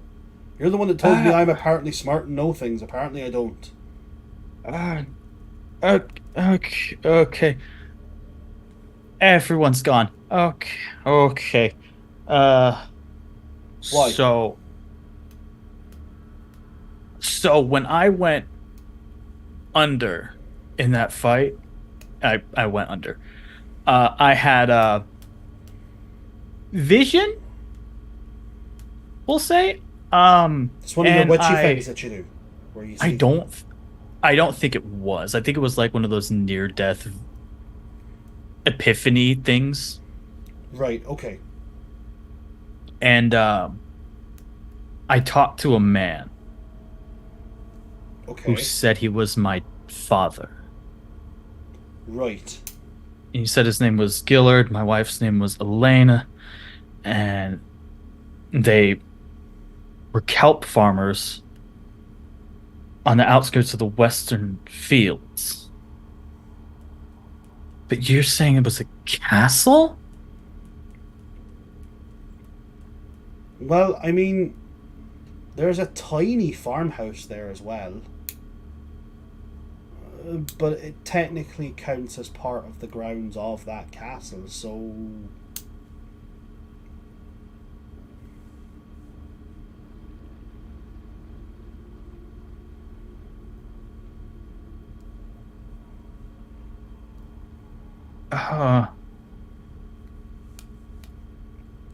What if... Oh. Oh, what if it's like a secret scandal? What if your dad was a kelp farmer, right? You know, with the whole right, okay, you follow me, right. And what if your mom? What if your mom was the rich bastard that owned it? What if your mom was the wife, and your mom was sticking it to your dad on the side? Or it was like that forbidden thing. They couldn't be together because society would never accept their parent, and so they met in secret. Oh, that's interesting. I mean, well, I'll find out when I find it. Apparently, there's answers in the basement. I don't know, but which basement? I don't know. In your mom's or your dad's? Probably the farmhouse. As I didn't know dick about any castle. Fuck, castle. Oh, wait. Oh. No. Do I have to start calling you sir now? Am I nobility? Your majesty? Your great... Oh, dear God. Your lordship. No. We're not doing any of that. Am I a noble? Your esteemed gentleness. I'll poison you again. Are you one of the bourgeoisie?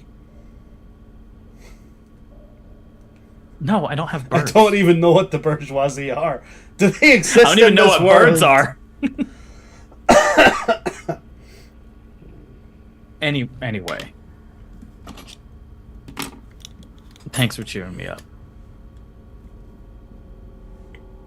Oh. That's what I do. Fucking a noble. What the fuck? You might not be. You could be a bastard. I'll take a bastard. Those are cool. I mean, I like a bastard, but I couldn't eat a whole one.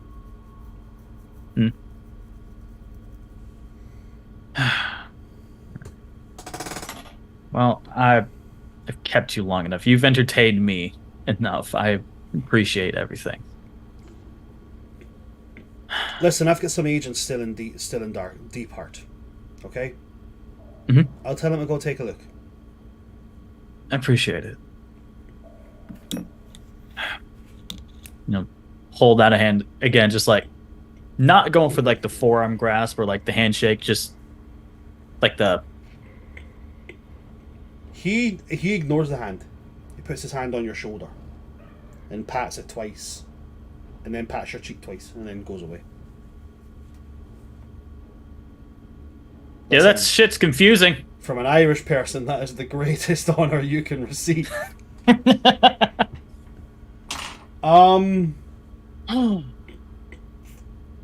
With that, we're going to Marisol, Echo. I'm gonna go find Marisol. With that, we're going to go to Marisol and Luce, and them going to get Feather, with you going to join them. Okay. Marisol and Luce. Finding Feather is rather easy. There's a load of debris around about where he was, a load of dead Carcharodines and stuff, and High Priestess Chira and two others are standing looking at Feather. From where you guys are walking, you can see him from like his shoulders up, just kind of standing with his back to something, and High Priestess Chira and these two people kind of standing looking at him confused, like, and speaking to themselves in very quick Marish. And Feather will kind of turn his head to you and be like, "Oh, hiya."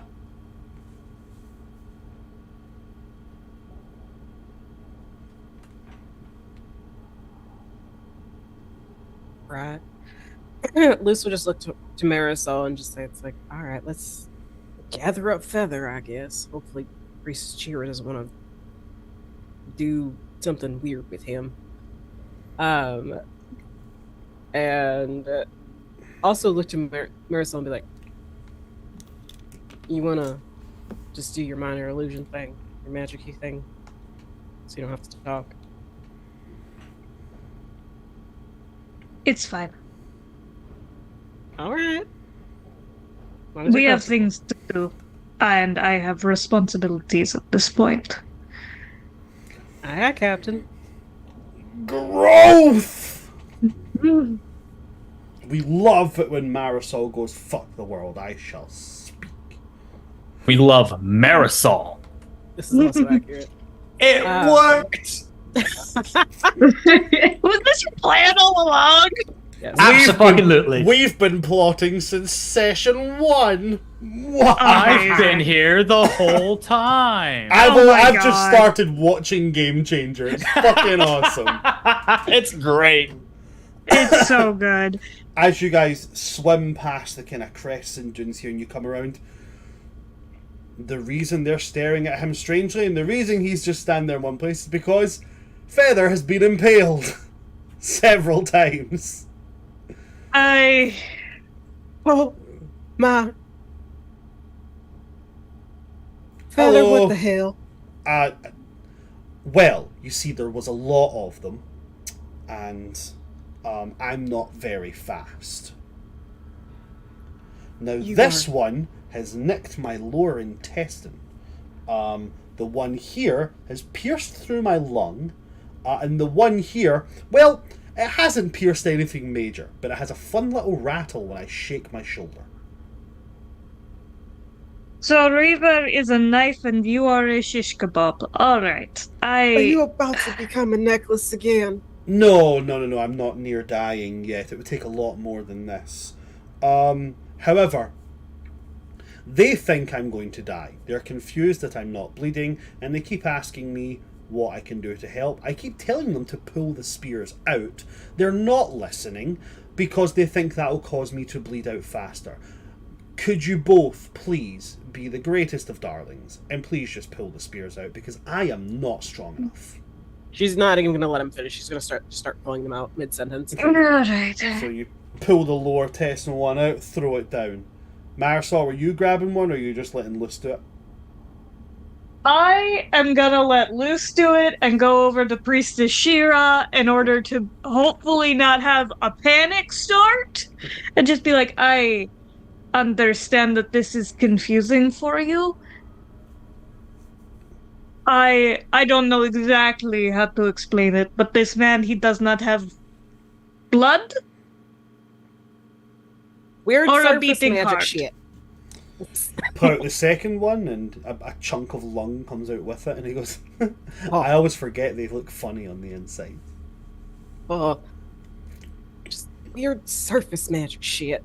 And then you pull out the top one and it comes out with like a as it rattles across the bones there. And you're kind of like, whoa. That one shivered. And then it kind of catches him, like pulls him forward and it's like, as he kind of gets pulled towards you a bit, he goes, you could buy me dinner first. Jeez. And then he just sits around casting mending on himself because, little known fact, people, if you're dead, you count as an object. So he just goes about casting mending on his body and then casting mending on his clothes. And it's like, I want to bind over organs with feather. just like, I apologize for the distress this is causing actively. Chira's just looking at him like, so he is dead. Yes, That Yes. is unnatural. correct. Yeah. If he is dead, then why does he not try to bite head and eat brain? He is dead, but in a way that almost he has chosen to be dead, and his death makes him stronger. That other bit is Echo's job. I just rationalize it. It's like just a fleshy wreckborn with extra steps and more magic. And Feather speaks over us and goes, and I'll have you know, zombies are misunderstood. They also enjoy highly balanced diets. is a You be zombie? quiet while we're Zombie. pulling everything out of you. Everything's out of me. A zombie is like when you bring someone back from the dead, but you don't bring them back from the dead, you just bring their body back from the dead, and it's less like, you know, me, and it's more like, ugh, and tries to eat your face. Gross. Oh, fairly gross. A lot of people do. People do not appreciate it when you do it to them. You want to see? Why do I? No, I'm not asking. I'm not asking that here. Nope. Nope. It's a later question, not a now question. Okay. Are you wounded? No. I didn't expect you would be. I just, you know, it's the nice thing to ask. Echo, apparently, Marisol went down. But then is back up. Ariel went down, is back up. Reaver went down, fell the fuck apart, and is now in a dagger. That makes perfect sense. Okay. Darling, I don't know how to tell you, but you're currently holding what I turn into when I go down. I realize that. That's why I was asking if we're going to have a talking dagger or a talking necklace. What happens if you have the dagger and then I'm a necklace and then you wrap me round the dagger? Does that mean that Reaver can't help but hear me? Feather, if you keep asking me these stupid fucking questions when I was so worried that you were going to die, we're about to fucking find out. I am not flirting with you right now. I'm starting to understand Reaver's attitude. You were worried about me. Oh my god. And Luce just throws her hands up and fucking like swims away from Feather. Feather's gonna look at Marisol and be like, you went down. Are you okay? I am fine. I did not go down. Ariel went down. Okay, that's good to know. So you didn't have a near-death experience where you potentially saw what comes next, and that scrambled your mortal mind. Not today, no. Okay. It can potentially be quite jarring. If you ever do come back for a situation like that, I'd be happy to discuss it with you. I appreciate that. Also, I'm in charge now. Apparently. Am I still first mate? We'll see. Okay. From about 10 swims away, you hear just Luce say, Marisol's the captain until Reaver's got a body back, but we might just make Marisol the permanent captain. If the first mate's vote counts for anything, I am totally with this decision. It would be really good to be in a position of superiority over Reaver. I would never utilize it in a bad way, but you must understand that it has been a dream of mine for some time. Yeah, I can understand. He's going to smile when you say it, Marisol, and he's going to go, I knew I liked you. Marisol's my second favorite. Who's your I first? thought I was first! Drift. Oh, yeah. So I keep I'm forgetting. third? Tentatively. It shifts sometimes. I mean, I'd say I was heartbroken, but... Well, you know, don't have one.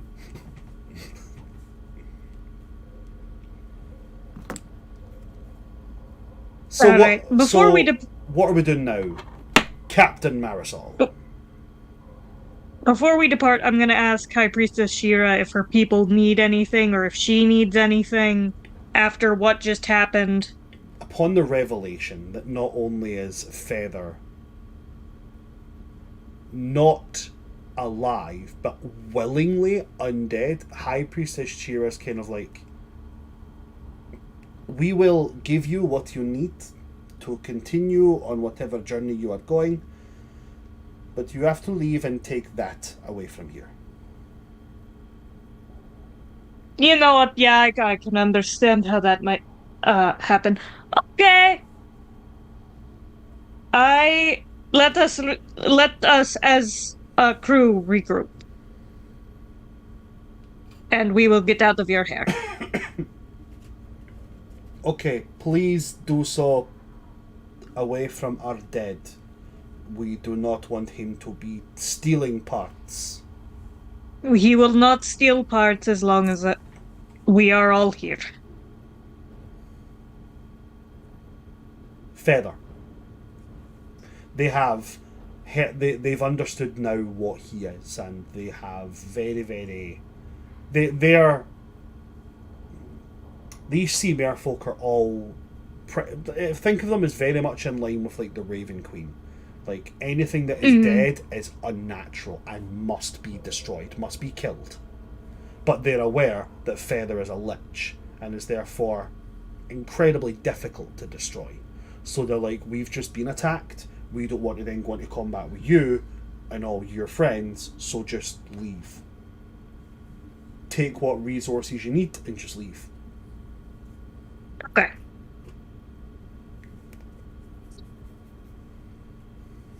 That explains why there's no Wreckborn here, at least. Yeah. We're not welcome. Yeah. Wreckborn, Makes sense. it's less so because eventually they will return to the natural order. Eventually their time will come to an end. With the undead, specifically liches, it's less black and white.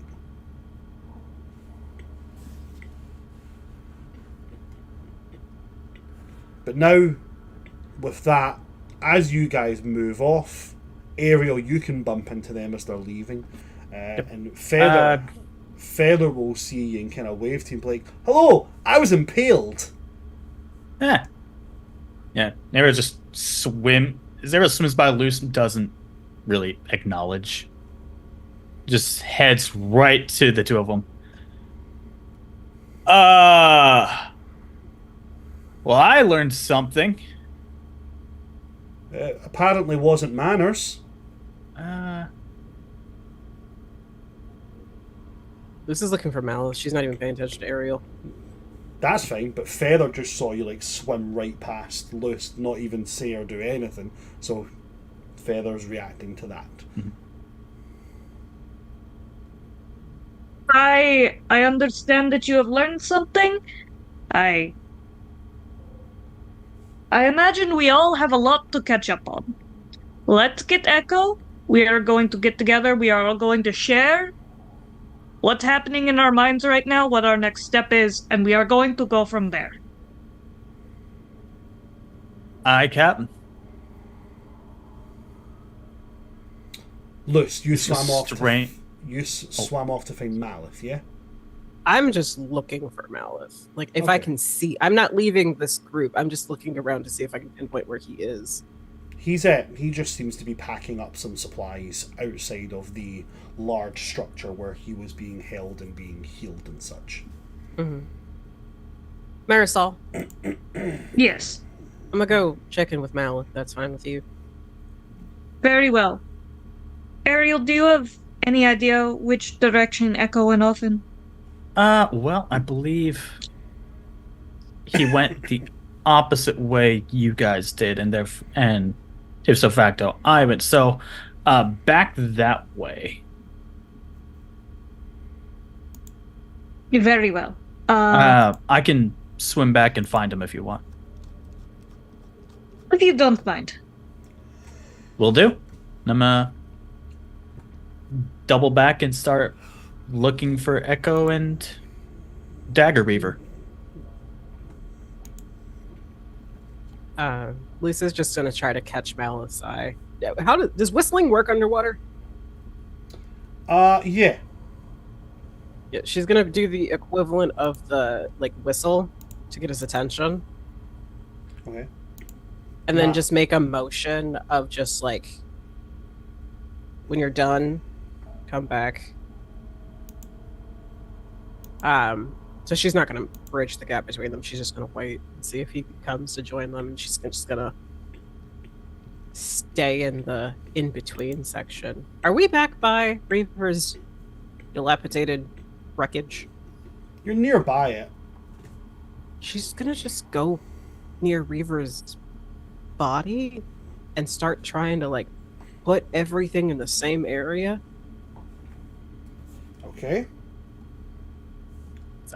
That's Reaver. So as you're kind of putting it into, like, you know, kind of on the ground, almost forming like an operation style, like vague outline of what Reaver was. Malif will kind of reach you and be like, if you're doing a jigsaw puzzle, sorry, that's not Malif's voice, that's Feather. If you're doing a jigsaw puzzle, I'm pretty sure his foot is actually his shoulder. Ah, fuck. All right. Well, which one of these is the antique you were talking about? Or is that a joke? I think all of him is an antique. That's also probably true, honestly. Ain't that that's the nature of Reckborns, though? They just pick up bric-a-brac and shove it in places and hope it works. The only pieces that Luce is actually trying to make sure don't get swept away are the hands. Mm-hmm. And making sure that none of the phalanges are missing. Everything's all fairly intact. Okay. And just taking a lot of care with those because she knew how much it meant to have his friend's hand. And just putting everything in the same area so nothing gets swept away. But also, if we get kicked out, we can take all this with us. Okay. And she's just gonna wait for the regrouping. Okay. So as you're waiting for the regrouping, Ariel, Marisol, anything you guys want to be doing? I had doubled back and left to go find Echo and Dagger Reaver. Okay. Marisol, anything for you? I'm just sitting for now. Okay. Just waiting for everybody to come back. Echo, Dagger Reaver. Anything you guys are wanting to do, or are you making your way back to the previous location? On Echo's side, Echo's just coming back with 2 missing organs, one of which is in a shell. And Reaver can't. Reaver's do anything. just- Reaver's a knife. Reaver's just singing. Okay. Then with that, what I'm going to do is, if everybody would be okay with just giving me one little minute, Of course. because I have to go and get a drink. So if you just bear with me 2 moments, I need to get a drink. My mouth is going really dry. It's all good, buddy. Talk amongst yourselves. Oh god. Okay. Oh god. Okay. We've been left unsupervised. We need to cause all of the chaos. Right! I'm very happy the captain plan worked, and Marisol's like absolute boss ass bitching it. I'm like, yes, Yeah. I can get them to speak. Also, once again, I die for you lot, and I'm catching so many strays. Say it to my face. You have weren't one here right now. for us to say to your face. You don't have a face. You don't have a face, even if That's you fair. are like full Reckborn. Get a face and I'll say it to it. Damn. Next, Still. next mission objective: get Reaver a Get face. Reaver a face. I want to take his face off.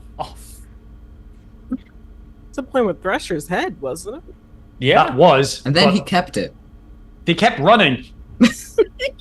I tried to get back to you. I was heading that way. That's fair. My dumb plan, and I'm very scared to ask part of the part, is if we go back to the previous session, it was described the body rusts and decays. I don't know how much of my original body inside the armor's left. That's a question.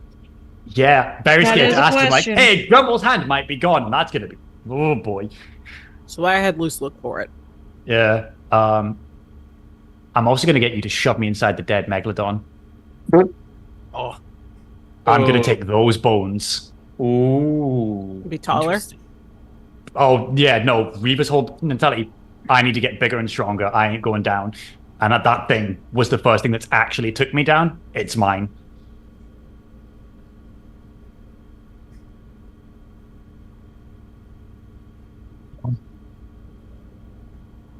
Hey, You're it's welcome, been- Bloody Butterfly Gaming. Absolutely go watch that trash movie.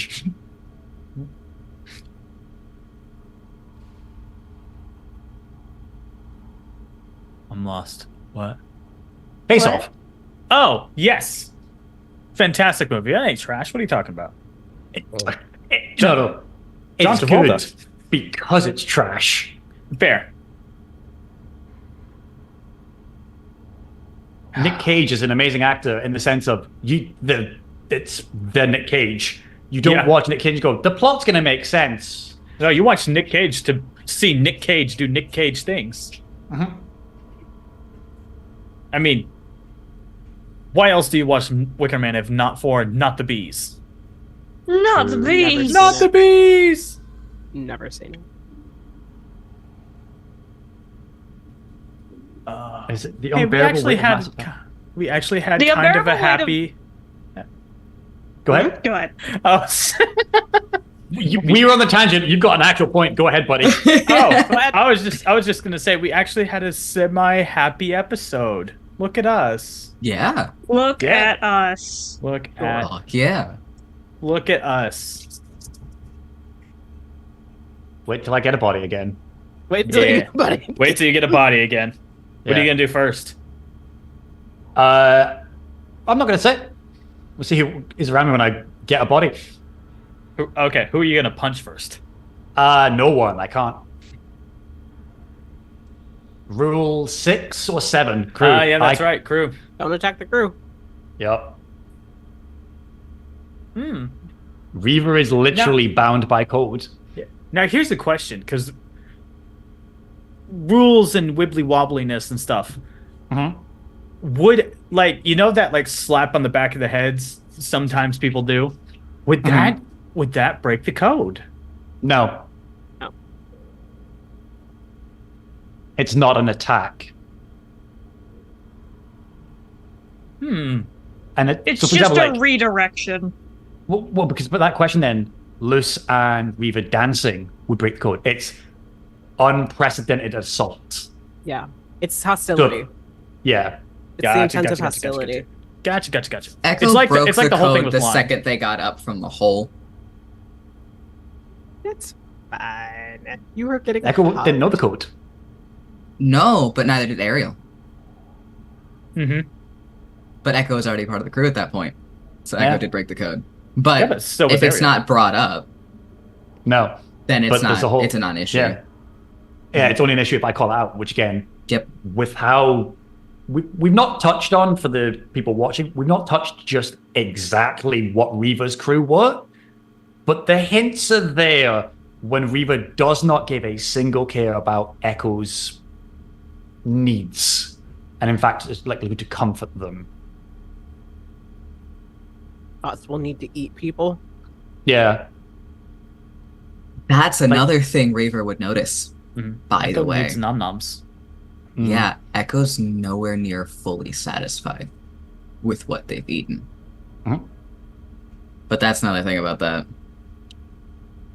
I mean, did the megalodon still have flesh on it? No, it's rotted. It was That's already fair. rotting to begin with. That's fair. Echo will eat it if they have to. No, But they we don't want really you. We don't want you to get a want tummy. to. We don't want you to No. get a multiple tummy ache. Especially Well, not there's one when less it's tummy still now. Growing. Yeah. Do you have but something still. to say? Oh, No. Thank Hi, you. tiger. yes! It's a Yeah. baby. Thank you for letting me get a drink there, guys. Of course, Okay. no. You're never allowed to have a drink. How dare? Dangerous thing How to say to dare. a sportsman. Right. So, what did I miss? Did anything get done? Did anybody do anything, or did you just talk? theorized ideas. So, as as Luce Ariel. is rebuilding the body, Yeah. I have a question for you about context because of the wording that was used, how I collapsed. The wording used was the form of my body that wasn't the armor rusts and decays away. Does the internal of my body that's not armor still exist? Does Grumble's hand still exist? Does the ship's wheel, is it still there or has it gone? No, they're still there. Okay. They're no longer held together. They fall apart. Okay. Well, there's my trauma worry gone. Oof. Yay! No, right, I understand the concept, okay? The parts of you do not physically waste away. Okay. They just are no longer held on by the force that is holding you together. Okay.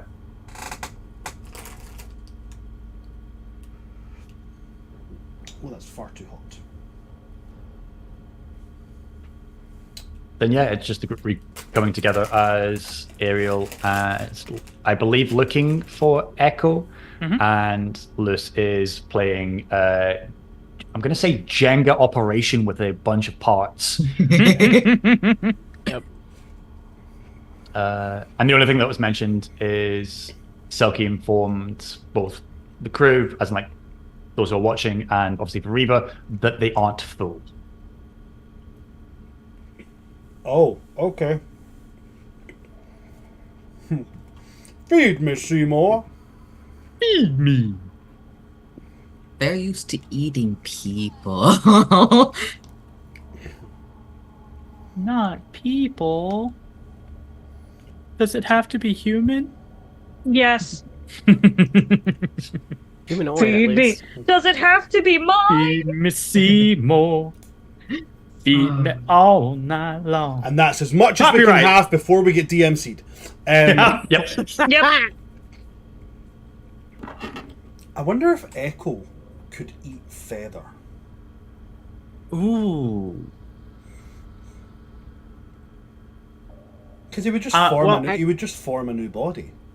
But here's the thing, find though, out. because last time Feather ejected the body he was in just and went to Yeah, it ash. became dust. Yeah, but you could cut easily the limbs off of somebody and then, before they start dying. That's fair. It's an experiment.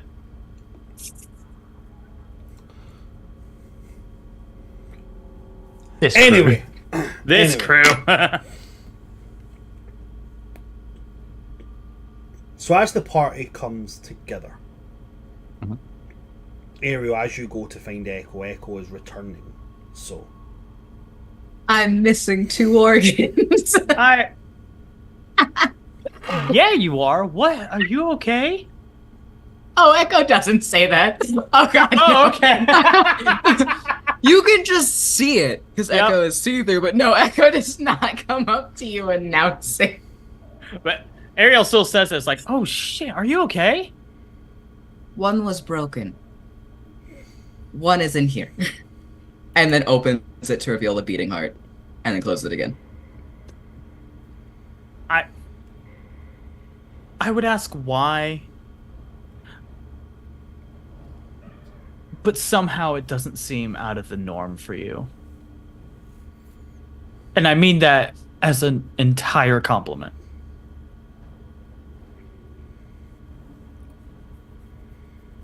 You want to touch it? Kinda. Echo will open. Touch it. It's just kind of like the Maybe not squeeze it. My bad, I'm sorry. That is still Hey. Echo goes, that is still Echo's heart. Please don't squeeze Echo's heart. I am so sorry. And just do the little There. Echo You ever- close. You ever touch the top of a jellyfish? It's kind of what it feels like. Echo, I am the top of a jellyfish.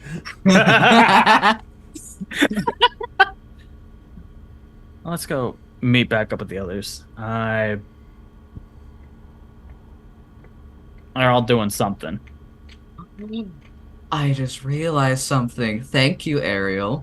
Whoa. Reaver can feel everything Echo feels. Oh. You just squeezed Echo, sorry. Reaver, you feel where a heart is.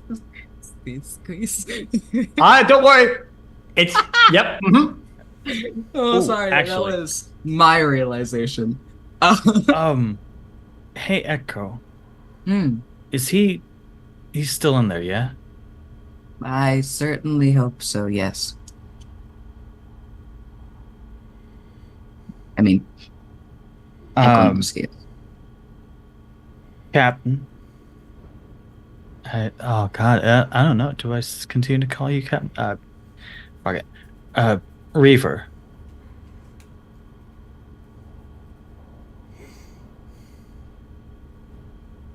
Thanks for sticking by my side. Sorry I couldn't get him to you earlier. We'll get him next time.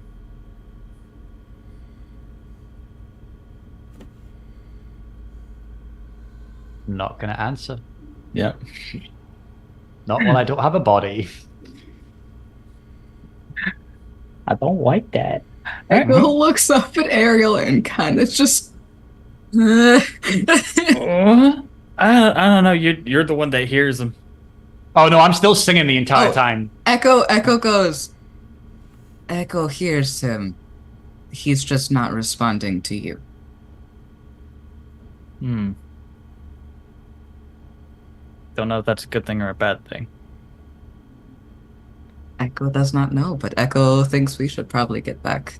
Let's to the head rest. back to the group. I want to see if I can. Later. And Echo will return with Ariel. Covering from a heart squeeze. Okay. I'm gonna just pump my very last healing light and just, I'm sorry. On the clam, being like, I'm sorry. I did not mean to squeeze you, heart. Do I get the healing from that? Great question. My heart is disconnected from me now. I'm gonna have like- to say no, you don't, because the I- heart, I- the heart is not. It's not attached to you. No, it's still glowing and beating in time, but I think that's like it. It's considered like an accessory now. Mhm. Like It'd have been great in like tactical wise though. if you heal someone's ring, they don't get healed. So yeah, I'm gonna have to say no on that one. Sorry.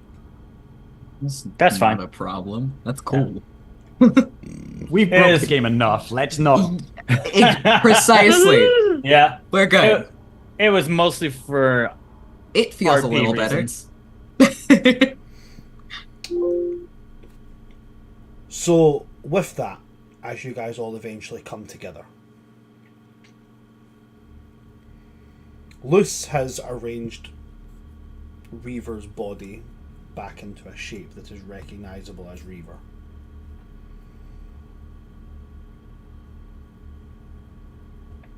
What would you guys like to do as you all come together?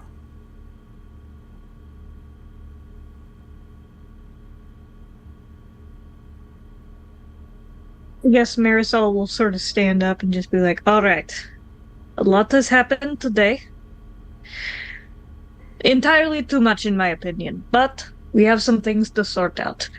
Malith is awake and can possibly tell us what happened to him before he was mind-controlled. Ariel, something you had information you wanted to pass on. Not in general, it would be good to gauge where everyone is. Our main goal before this was to make sure Malith did not die. We have achieved that. Where do we go next? And it is important that we keep in mind that 1, Reaver has disintegrated and will need to reform, and 2, we have been asked to leave because they have realized that Feather is a freak of nature. No offense. None taken. Echo whole ass turns to Feather and just smiles and goes, "It's not Echo this time." Feather's a fucking asshole. Is all you're gonna hear in your head, Echo. Those were some harsh words. Looking down at the dagger. Then Tell Reaver that's not a nice way to speak about his father. Don't tell Reaver that. Oh, It will just he can confuse hear him. me. He can hear me. Can he hear me though? No. I'm now like going, wait, what? No, but Okay. because they said those are not nice words, so Feather knows you enough Yeah. to just go, he said some bullshit comment. Yeah. Echo will hold up a hand and go, "Echo has something to breach really quick. It will take 2 seconds. Go Warning, ahead. Echo's being hunted. Actively. By something new that is Echo but stronger. Potentially. That is all. How did we come to this realization? Just for is it nearby? Echo has no idea. Echo did that thing where they almost die. Echo has died a few times, but this time was in a new scenario. This time wasn't. Echo then, as they're talking, they stop. And they smile again and they go, "Echo didn't die on purpose this time." And then Echo will calm themselves and they go, "Right. No, Echo almost did the dying thing again. Echo talked to it. Echo kind of saw it. Echo was told it was coming for Echo.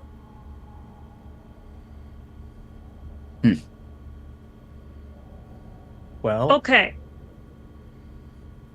That's all."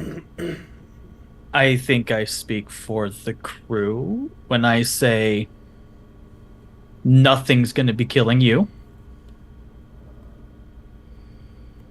Again. Again. Especially not this thing that's hunting you. Yes, we will definitely keep an eye out for that. Yeah. On top of the Thresher thing, did they just leave? Yes. Yes. Does anybody know why they did that? Father said that he was gonna make some improvements. I thought we all heard that in our brains. Please Well, don't yes, tell but- me. He I talked to mean- only me. No, I mean, I was unconscious. I guess I wanted to clarify. Is the implication there that this entire attack was a test run to try and kill us? That's what it sounds like. But also, these people work with that bridge between life and death. Ain't that what the whole rot touch situation is trying to be above and not Mhm. need use for? That is Destabilize true. the thing that would work against you. Isn't that the whole reason why Ellinson's patron is all chained up somewhere? Because she was getting in their way, I guess, is my idea on that situation. So this was Hmm. probably a twofold thing. Father wanted to show off Thresher and what that fucking nonsense with the rotten Carcharodines can do and the destruction they can leave in their wake. So we got the Ocean Heart experience. This is probably what happened whenever we all left. But also, I think they might, I don't know, maybe they were looking for something here. Or wanted to just decimate some numbers of people who can, cure the thing that they work with. Alice still standing and seems like he's fine. Because whatever the fuck Priestess Chira did. Hmm. So if you take out the thing that can, I don't know, underhand you, makes your big old threat even scarier, I guess. Speaking of big scary threats, Echo, could you please be my voice? Yes. Wonderful. Please ask. I hate the fact I can't move. Thank you, Echo. Please ask the crew how long before we have to leave? Reaver wants to know how long before we have to leave. Priestess Shira didn't give a specific time limit. She just said to gather the supplies we needed and please leave. Wonderful. Technically, Reaver's body is the supplies we need. We can also probably have people look for any kind of traveling supplies we need to replenish for wherever the fuck we're going after here. Mm-hmm. Echo, please take whatever's left of what I was walking with and shove it in that shard. Understood. And Echo is going to start taking bits of Reaver and putting them into the Megalodon. What are you doing? Reaver asked. Yeah, okay, that makes sense. Okay. What, Captain? The information I got, less scary as what Echo had, but had a similar thing. I might be nobility. Gross. Okay. Yeah, I saw my dad.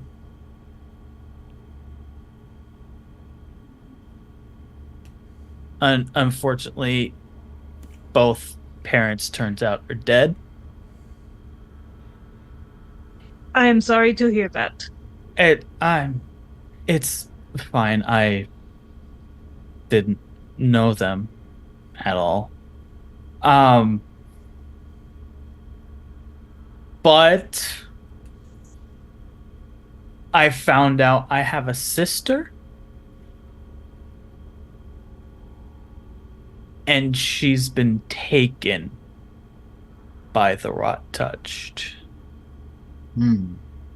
Apparently, when Gilliard came to try to take me back. So we killed him. I mean, that was always the plan, but now there's even more reason to. I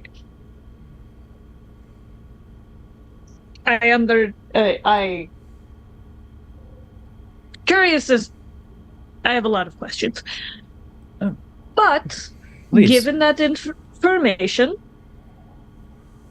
is anyone opposed to just, for lack of better term, killing these fuckers at the source at this point? We've dealt with so many problems. Actually, it might not be the smartest to just go after them if what you guys heard is true. And it feels weird calling him father now. If he is making improvements, it might do us some good to maybe travel a bit, see if we can't find something to turn the tides in our fight. Maybe give us an advantage. Like that orichalcum that your deity wanted. Maybe. Or... Okay, this is going to sound a bit weird, but apparently what I was told along the outskirts of the Western Fields by two geysers is a farmhouse. Apparently, according to Malith, attached to a castle. Gilliard said that in the basement of that farm are answers.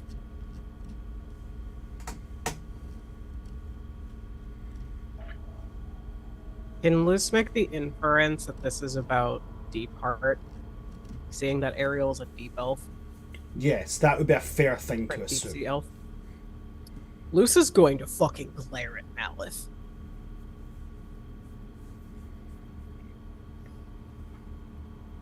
Her body went completely tense and rigid hearing this, Malith and is then like, it just releases. the moment you glare at him, Malith is like, right, that's happening a bit too often for my liking. Why am I getting glared at? You won't fucking tell me about my family, but you will info dump to fucking Ariel about his? There's a tiny bit of a fucking difference there.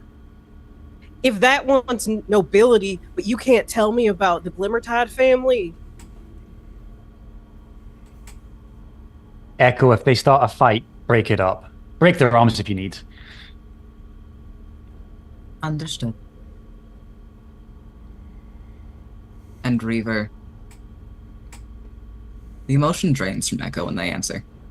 That's all. Cool.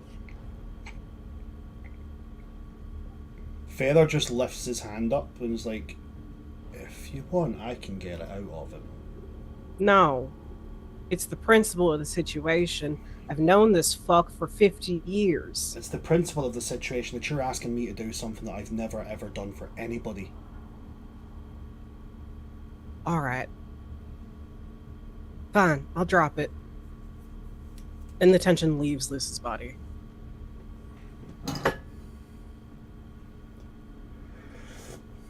Regardless, Malice, you did not have a lot of say in traveling with us up till this point.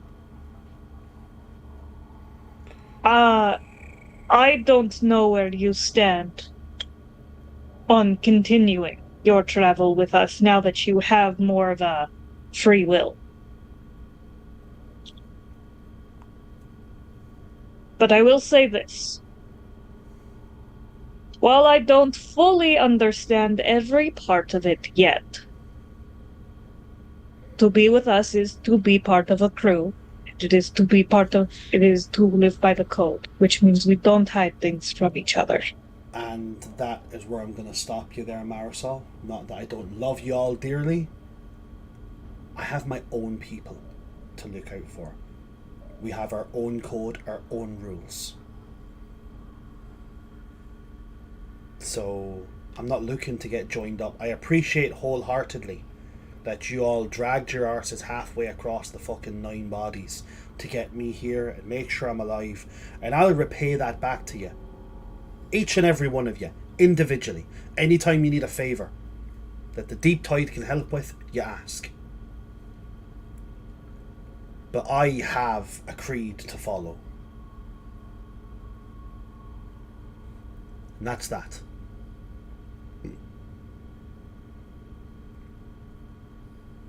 As long as you stay safe.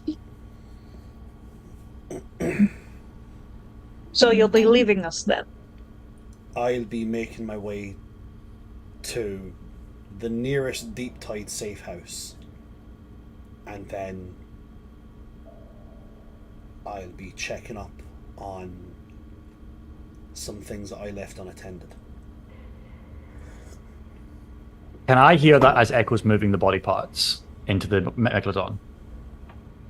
Yeah, you can still hear it. Okay. Echo, again, sorry, buddy, I need you to speak for me. To Mallet this time.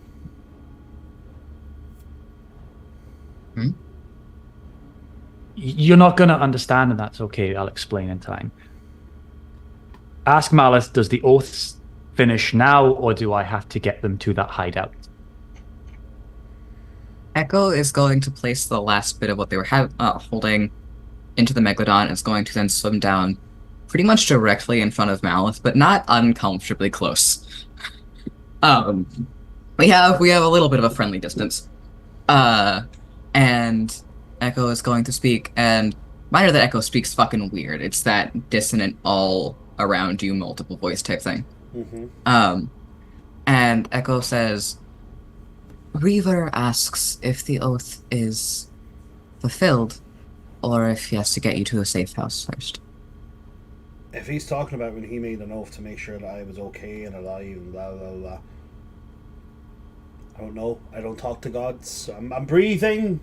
I'm alive. All intact, I think. The giggles start up. I think that does it. If it doesn't, I'm sorry. I don't know what else to do. But as far as I'm aware, what he made a promise about is all good. Okay? His word is all I need. Gods aren't a part of this.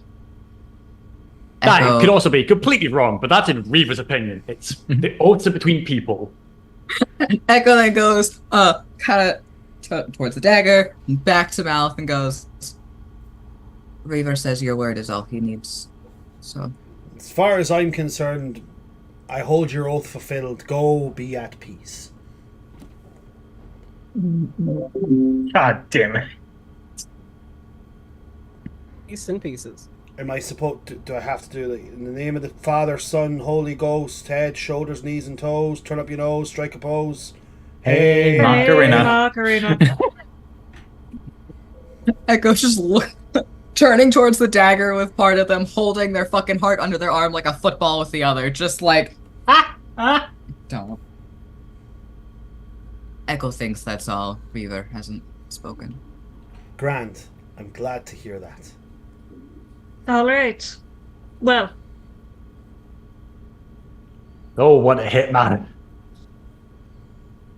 Can't go.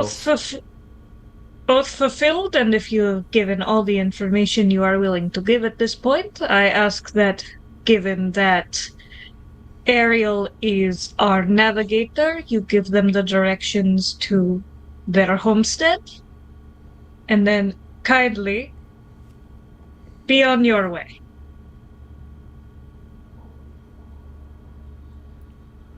Oh, so this is less like friendly leaving and more like take your leave. Okay. Yeah, you're gonna want to go to the descent. Go down from there.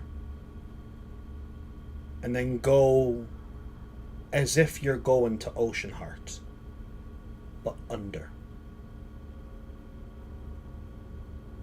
Southwest from the descent. Go down. Thank you.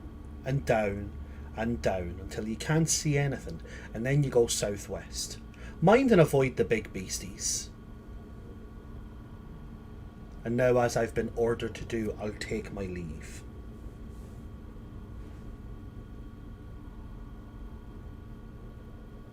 And then Malith will turn and make his way to leave. Echo is uncomfortable and is gonna go back to putting pieces of Reaver Yeah. in the megalodon. Yeah. I'm not going to question the acting captain. I gave the role, but I'm like, I've got questions now for Marisol. Interesting. Okay. Feather's It gonna... wasn't really Feather's gonna... I'm incredibly intelligent, and I think that I missed something. This is just looking It at wasn't words. really in order.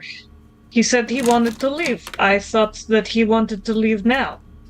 If I am wrong, then he does not have to leave now. You might want to tell him that. Oh, And I- Luce You don't have- sounds heartbroken. You don't have to leave right now. I thought you wanted to leave. It also seemed like you were not particularly... Okay. Echo's going after him. Echo's making an executive fucking decision. Yep, same. Too Ariel's uncomfortable. Going with. Ariel's going with. Keep up. I'm trying my best. Beastly swim speed. Still at 1 hit point. Okay. So given that people are divided, we'll go to the ones who are chasing after Malith to try and see if that can resolve. Right? So you guys go after Malith.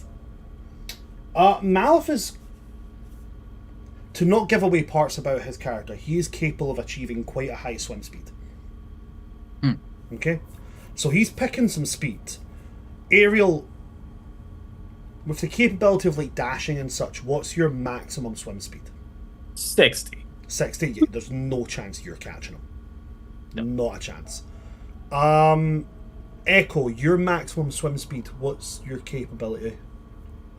80, but they can throw their voice further. Okay.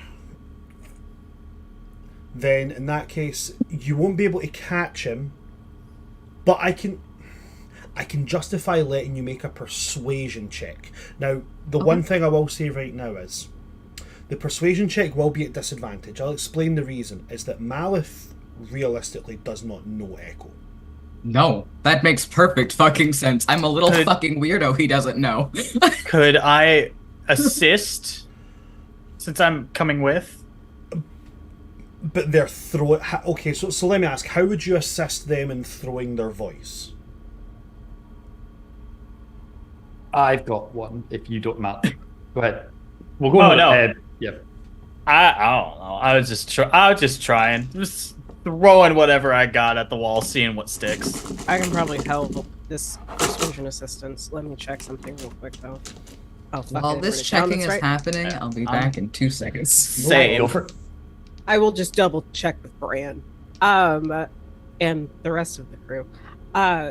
Luce basically info dumped the conversation she had with Malith to all of you. Part of that information that Malith had given her was that the reason why he stuck with us is to get Luce back to Drift. That is something Reaver would know, that is something Ariel would know, and that is something Echo would know. If that is put into play, that could possibly be how Reaver or Ariel gives Echo like a flat roll, depending on the wording that Selkie uses with Echo in throwing the voice. That's my note taker brain being like, there is this thing. That's the note taker brain. So mine's going on the same concept. I'm going to tell Echo to throw and mimic my voice. You want to add extra damage, you could have Echo throw Luce's voice. That's... Okay, yeah. But has Echo heard that statement that you gave about Drift? Yeah, Luce Okay. told everyone. So I'm going to help with the persuasion. So, okay, did you hear what we were talking about? Oh, yeah. So, yeah, Reaver's going to simply see that you're going to go, if we need him to stop, mimic Luce, you're allowed, and call out about getting her back to Drift. We need to continue talking. And then apologize about the awkwardness of the dismissal. It's not a dismissal, it was a freedom release. Mm-hmm. So, pretty much what Echo's words are going to be, will be in Luce's voice, and will be, you still need to talk to me about getting to Drift. The dismissal was not as you took it, it was poorly worded. Okay, so on that, I'll let you make it at base. No disadvantage. Cool. I don't have a grade. I believe in you. But I'm so glad someone does.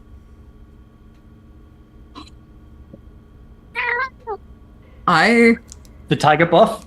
Tiger buff? Hold on. That's actually hold on. pumpkin. Pumpkin! Pumpkin. I'm going to send that in the Discord. Yeah. Go. I need it somewhere else other than in my eyes. Give me. Let's go. Yes. Is that a choice we nat 20?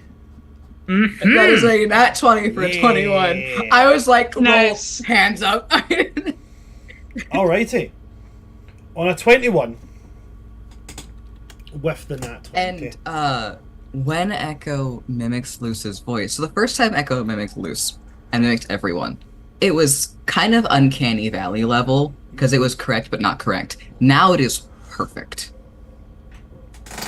He will stop, and turn around, and see you, Echo being the fastest swimmer, come towards him.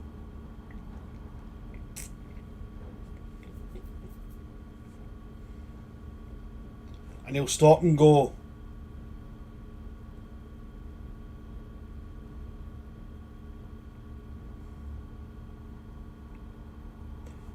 Maybe I did take it the wrong way. That's the point. Loose. And this is back in Echo's voices.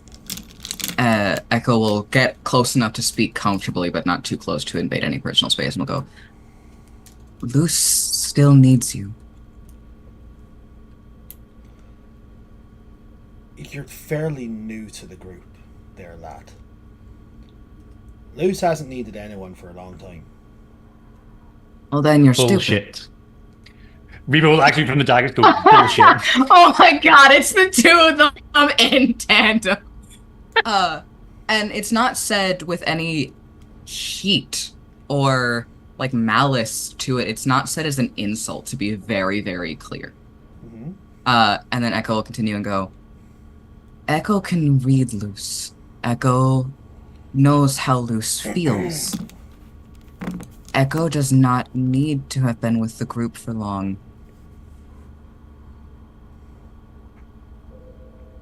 Luce craves closeness. When Luce does not have feather, Luce craves feather. When Luce does not have you, Luce craves you. When Luce does not have drift, Luce clearly has craved drift if she's still thinking about them. But drift hasn't moved. Not moved in... Gods, it must be, what, 6, 7 weeks now?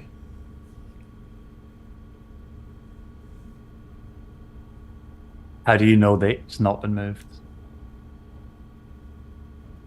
Reaver asks how you know they've not moved. Because I made a promise. There would always be somebody watching drift. Didn't you make that promise when we were doing the drinking analogy? Reaver asks, did you make that promise when they were doing the drinking analogy? I have no idea what he means by the drinking analogy, but when I make a promise, I keep it.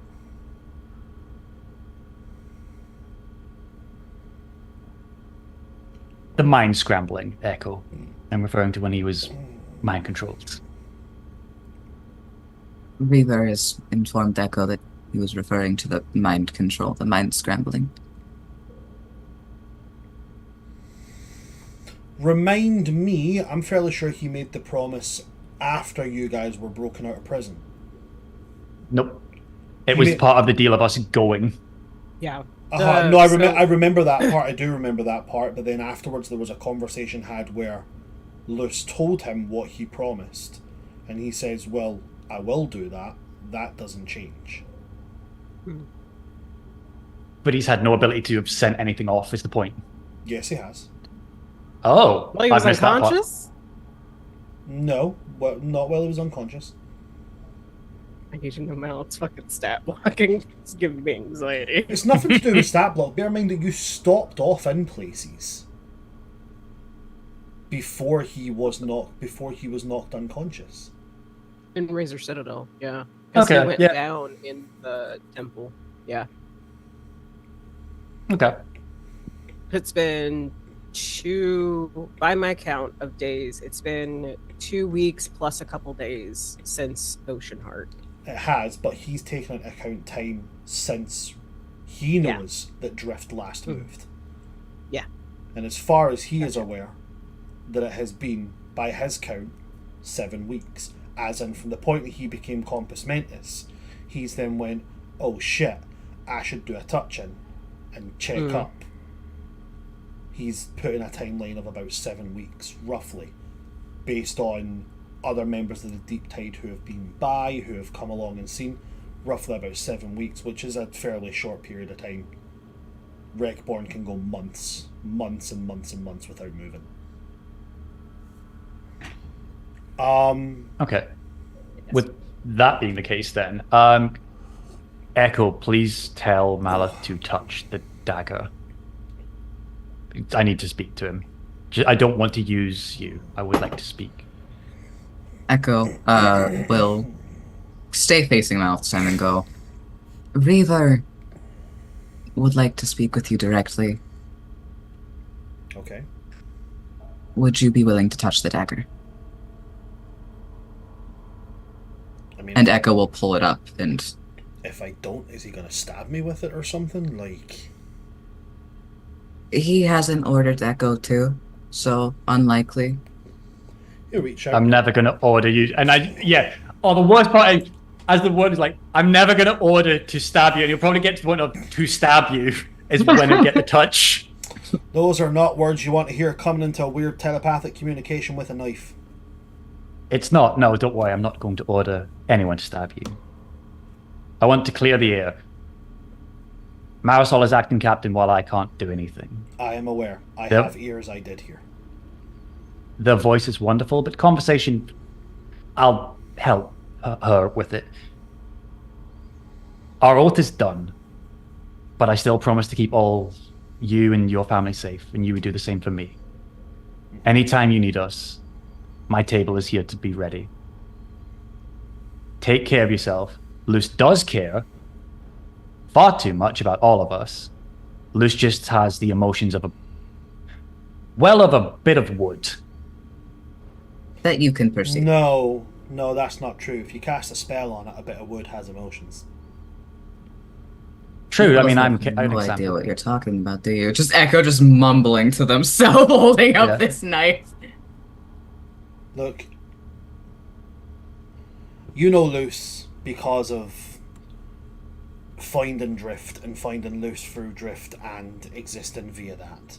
And you know people because of some, I don't know, weird shiny thing inside you that lets you read them, right? But I know people based on the way they look at things, the way their mouth moves, why their shoulder moves the way it does when they're planning on striking.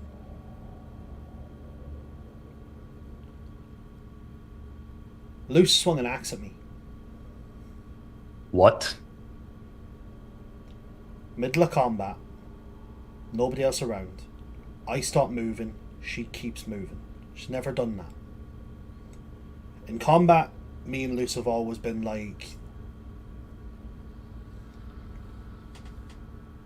We've always been like water and seaweed. You know, seaweed, the water moves and seaweed bends with it. Anytime she stopped, I stopped. Anytime I stopped, she stopped. I stopped. She didn't. Now that's not her fault. It's not. It's mine. No. What is it with a fucking lot of you? Oh, that person blinked at someone. It's my fault. No, it's not. Jesus, the lot of you are some of the most self-deprecating, self-destructive assholes I've met in my life. And you haven't even been here that long. I have spoken to you like twice, and I can already tell you're going to be next on the chopping block for it. I'm not apologizing on that. Let me get my point, Malith. No, let me finish I my talk- point. Okay. You all have got your own shit you need to juggle. Stop trying to fix everybody else's. Okay? You say Marisol didn't mean the way she said it? Grant, I could believe that. You say I took it the wrong way? I could also believe that. One could be true, the other could be true. Both could also be true. Alright? No harm, no foul, no, all done. Now, I have things I have to take care of. Luce has things that she needs to take care of. Reaver, very evidently, you have something you need to take care of. You are currently a talking knife, and not a grand one at that. You there, Echo, I'm sure you're lovely. I really, really am. But you have to work on not creeping the bejesus out of people. I don't know what Jesus is. I don't know if he exists in this world. But apparently it does in this particular instance. Ariel, and I mean that whole thing that's about to unclog itself there, you gotta be waiting for that one. And if Marisol is in charge, then, well, quite honestly, that's your best foot forward, really. What did I do? Damn. A character above table, me, you're a self-deprecating piece of bullshit. That's what you do. Ariel off over like, what did I do? Echo's like, I have existed. Yeah. No, don't worry. Don't worry. The entire tone of Reaver's voice is going to change from like the concern, like the apology, to just a low threat. I was apologizing for teaching them how to fight like that. There is nothing wrong with Echo.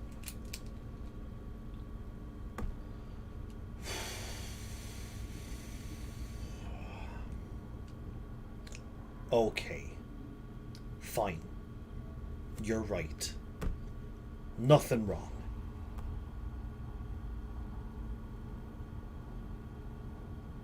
Keep in touch. Keep safe. We'll touch base when we can. You too. As there is nothing wrong, I hope that the continuing passive of your vacational cruise goes very pleasantly for you. Mind the beasties downstairs. They don't eat that often. And then he'll take his hand off it, look to you, Echo, and go, have a delightful time. And turn and swim away. Don't die. Hope to hear from you soon. And let's put the dagger back. That seems like it could have gone better. What did I miss? You guys are fast. Echo is uncomfortable. Echo is hungry. Echo needs to sleep. Echo does not want to be here anymore. And Echo Let's get out of here. Let's get out of here, buddy. I could also use some sleep. Echo's like, violence, sure. Emotional confrontation when they don't know what happened? How dare you use emotions against me? Every time Reaver's make an apology, it's like, stop self-deprecating. It's like, it's not that. It's just a simple apology, except for the Archie of themselves. That's self-deprecation. No,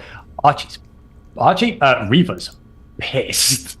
Echo is so viscerally uncomfortable. They're doing the autistic arms all the way. The T-Rex arms just... Yes. I've been doing rolls fair- on D&D Beyond going, does he understand what this meant? No.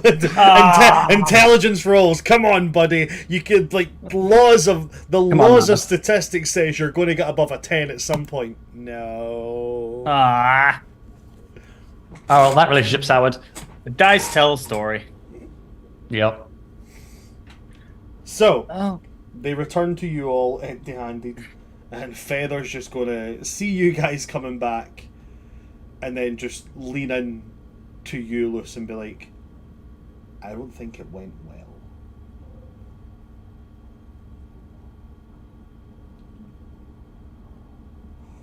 There we go. Had to unmute my mic. Luce, this entire time after Malith left, like, has just sat down in the sand, silt, whatever the fuck is the ground. So in this area? so there's lots of anemones here, so you're probably talking like more like substrate. Yeah, she's just basically just sitting there, and she has her, like, the tentacles are around her face. She has her hands in, like, the substrate, and, like, well, one hand in substrate, and the other shield is in, like, her arm is wrapped around her leg with the shield in front of it, and her face is behind it. Tentacles completely obscuring her face, and it's just the same thing that they've seen before, where whenever she screams without sound, it's just bubbles, and she just does that as soon as they are out of distance. So Feather would be coming to talk to this. Feather comes down into that, and as the bubbles are kind of going up, he kind of comes in and goes, "It doesn't look. Never mind." Just looks up. It didn't go well, did it, Feather?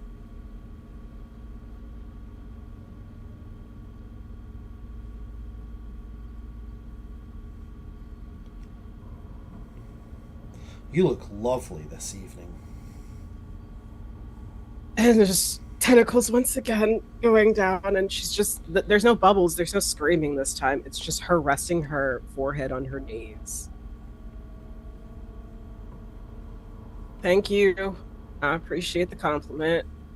You look better now that you're not impaled 3 times over. Thank you. You guys arrive back to a sitting, shielded, loose, for the first time fairly unsure of what to do looking feather. Marisol, how's Marisol about this whole thing? I'm not gonna lie to you. It's a little hard for me to process where Marisol is, because even Denny's like, oh man, I think I autismed my way into that one. I think I super just misunderstood. Because I was very much taking it as, oh, Feather's literally telling us he wants to leave. Okay, tell us what information we need and leave. Okay, and I understand that. I do wholeheartedly. Yeah. I know there was no negative things meant. Malif is a dumb motherfucker. Yeah. He heard the So I think he heard the simplicity of the sentence, and he went, "Oh, okay. I guess that just must mean that nobody wants to talk to me." So that's where that came from. So I apologise for made anybody uncomfortable with that. That's based purely on the fact that Malif is literally running with a -1 intelligence. Okay, cool. That makes more sense to me now. Because I was sitting here just going, is that what he wanted to do? Literally, So Marisol just... Literally sentences that go beyond a certain word count, I'm rolling for Malif to see if he follows. Because Malif is literally used to, Malif, go down here, break this thing, come back. That's his whole running gig. He is a fairly wise, very charismatic, but very smashy boy. That's it. He has not got a lot going on upstairs. When I say fairly wise, I mean he's got a +1 to wisdom. That's it. This man's running with a good smile and some good biceps. That's it. God. You know that people say that you're going on a wing and a prayer? This man's going on a bicep and a hopeful good smile. That's it. That's it. How dare Malif take my entire shtick? Right? Yeah, so I think Marisol's just sitting there, like, kind of irritated, just, You tried your best, Cap. He said he wanted to leave. I wanted to make sure he gave us the information before he left. He was sitting there making fun of Reaver with his oath thing, telling us how much he didn't want to catch up with a shtick. I didn't think saying that you can leave would be the thing that set him off. It's fine. That's just the way he is, the way he's always been. In all fairness to our new captain, Malif does seem like the kind of person to hear an overly long sentence and lose track. I do not mean this in a bad way whatsoever. No, you're right. You're right. I just want people to say what they mean. Exactly. Is that hard? Exactly. Is that hard? If only. Echo, please hug Marisol. Echo's gonna go over. And it's gonna first look at Marisol and go, "Are you alright with touch?" Of course. And then Echo's going to give Marisol a hug. Thank you. And so the hug is from Reaver, but Echo does the little kind of head touch to the side thing with Marisol and wraps their wings fully around to give that pressure all around. It's not crushing, it's just there. And I'm so sorry, but the emotion that transfers is the viscerally uncomfortable feeling. I'm so sorry. No, that's exactly what I expected. That's exactly what I expected, Echo. I apologize that you all had to be in the middle of that.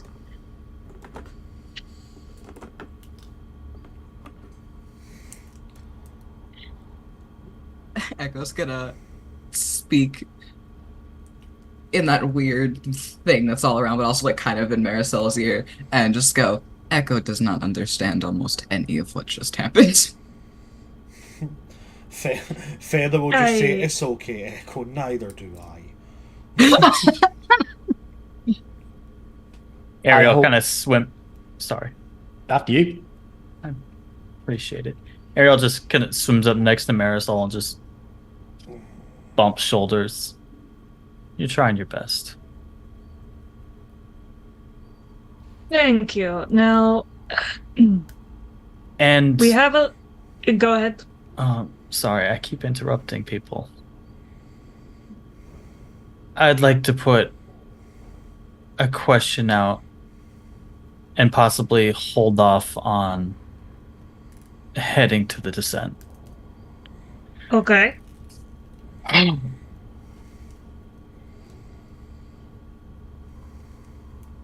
Set things aside. Luce, do you want to go see Reaver? Or fucking no. Do you want to go see Drift? Thank you. Yep. Luce, do you want to go see Drift? You can go find Drift after Reaver's got a body back. And at the mention of Drift, once again, the bubbles start up again. And then they stop.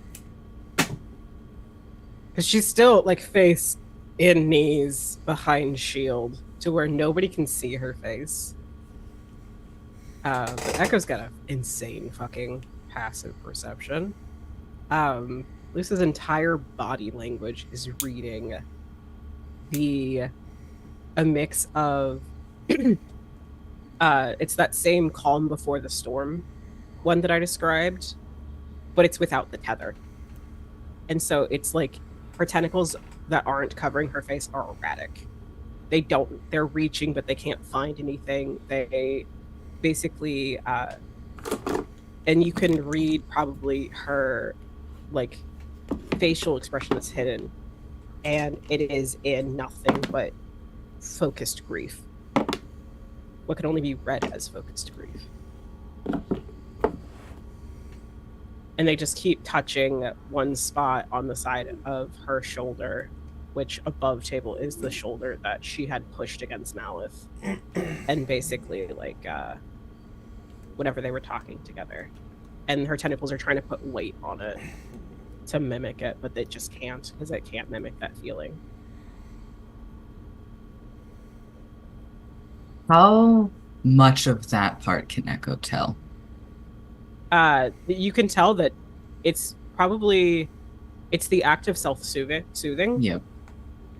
And Echo would basically be able to tell just by body language and how Echo's vision works that the tentacles are trying to put pressure there, but there's not enough because they just keep trying and trying. Like whatever ones aren't covering her face are like grouped together on that one side, but they're all tensing, they're coiling, they're wrapping around each other, they're unwrapping. It's very much erratic. Echo is going to move off from Marisol, is going to go to Luce, and unless they are physically moved away, which they will absolutely accept with no issue, they are going to very gently shift the tentacle hair away and settle their weight onto that spot. And if the tentacles keep pushing down, that's totally fine. They're not going to do anything. They're just adding their weight to it. Oh no, they just basically try to grasp at you. Echo's fine. Echo's like, this is my life now. Purely for the sake of effect this might have, going on passive insights, would you say a passive insight of 16 would be enough to also be able to see this? Or feather? Get this? Yeah, it's feather. Yeah, this is Right. because what's happening right now with like Echo being next to Luce, this is the same thing Feather experienced Okay. whenever they were standing next to each other. But it's erratic. It's not controlled, it's not affectionate. Taking the physical cue of Echo moving over Feather's going to look down, see this, and he's going to come down, and his tone goes away from that kind of like trying to be nice, and it becomes serious. And he says, "What do you need?" And it's just bubbles. It's just bubbles and bubbles and bubbles, and then they stop. And then she just says, "I just need people to stop fucking leaving me." He stands up and he looks to you and he says, "Captain, I'm going to be taking some shore leave. I'll be back in 24 hours." Of course. Okay. And he first off makes a quick movement with his hands. Reaver, Echo, you... Well, actually, no, Echo, you'll be able to perceive it. Reaver, you won't be able to perceive it. Yeah, there's so many things I'm like, I want to consider, but I'm like, I don't see shit. Stay quiet. Makes a quick motion with his hands, stops, and then, like, nods as if, like, right, cool, got it. And then he does the same movements that he did before when he did the portal. And he just steps through. The portal just opens up into another expanse of water, and he steps through and it closes behind him. I'm so sorry. All Luce feels is, again, that visceral uncomfortability and anger. As soon as that comes through, the tentacles move away. Did Luce not just say that she doesn't... Okay. Echo is very mad at most of the people in Luce's life.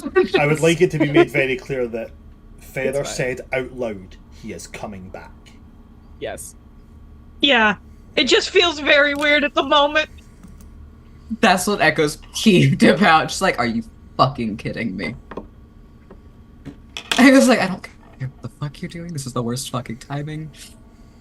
But Echo's also trying to calm themselves to not have those emotions be the one that they're like pumping into Reaver and Luce. Is Reaver pressed against Luce? Which side was it? I believe it's your right side if your art No, is no, no. correct. Or left side. Hold on, not the. I know which way the sash is. What shoulder? Hold on, I'm thinking. You are against the right side because the shield Okay, then yes. is on the left. Yeah. What just happened? I can't see anything, but I just heard a lot of... What's wrong with Luce? What's happened? Reaver in Luce's head right now. Yeah, if I'm pressed against you. Reaver, get out of my head. I can't deal with you and everything else right now.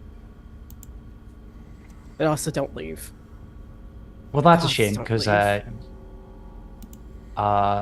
if I'm not going to be able to do this, I'm going to convince Echo to then make the acting captain do this. Luce, you and I are going to sit up for as long until you fall asleep, and you can ask me all the questions you want. I'm not going anywhere, just like I told Echo. I'm not leaving you. But I do need someone to stick me in a shark, because I need to get bigger and stronger.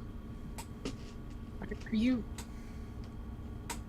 Is that why your body parts are in the fucking Megalodon? I mean, yeah, that thing took me to the cleaners, and I still killed it. That's the best fight I've had. I'm gonna get bigger and stronger off it. Alright, I'm gonna make you my new meat bicycle. Basically. Just think, teeth pauldrons, jawbone legs. I'm gonna be excellent. I'm learning so much more about you and about Rekord every day I know you. It's a blessing and a curse, but it's useful.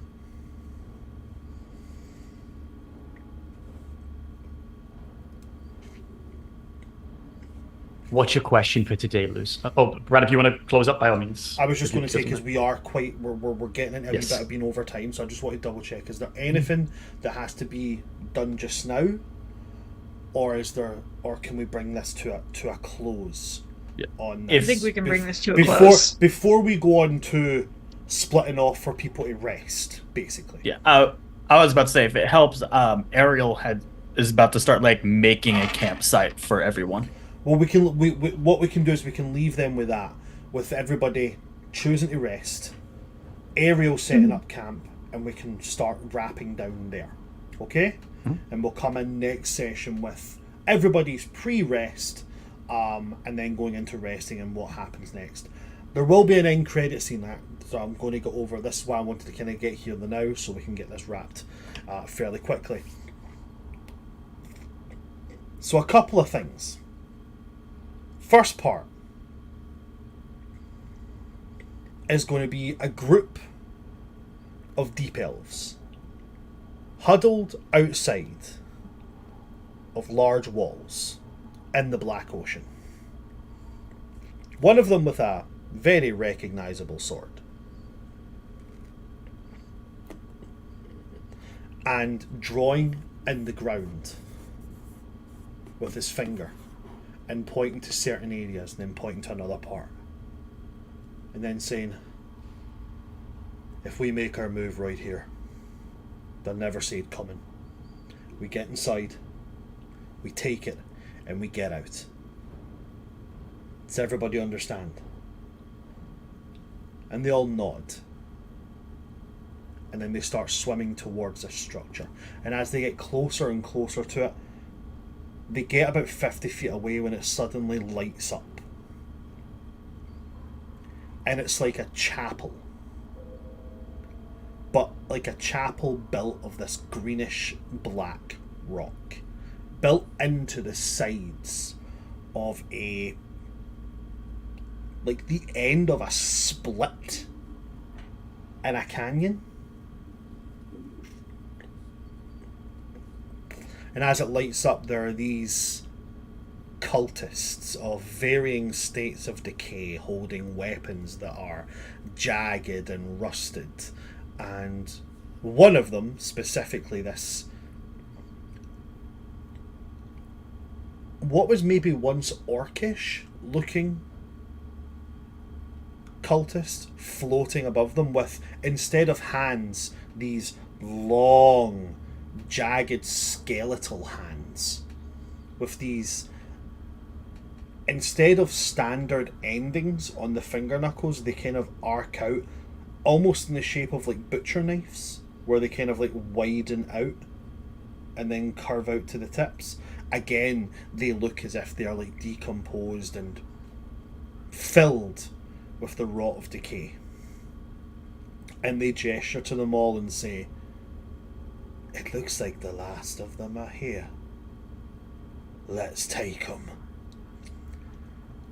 And the rot touch descended on these deep elves who were making an assault on their home. Now we go back up to the top of the ocean where we see Malith swimming as fast as he can, and swimming for quite some time.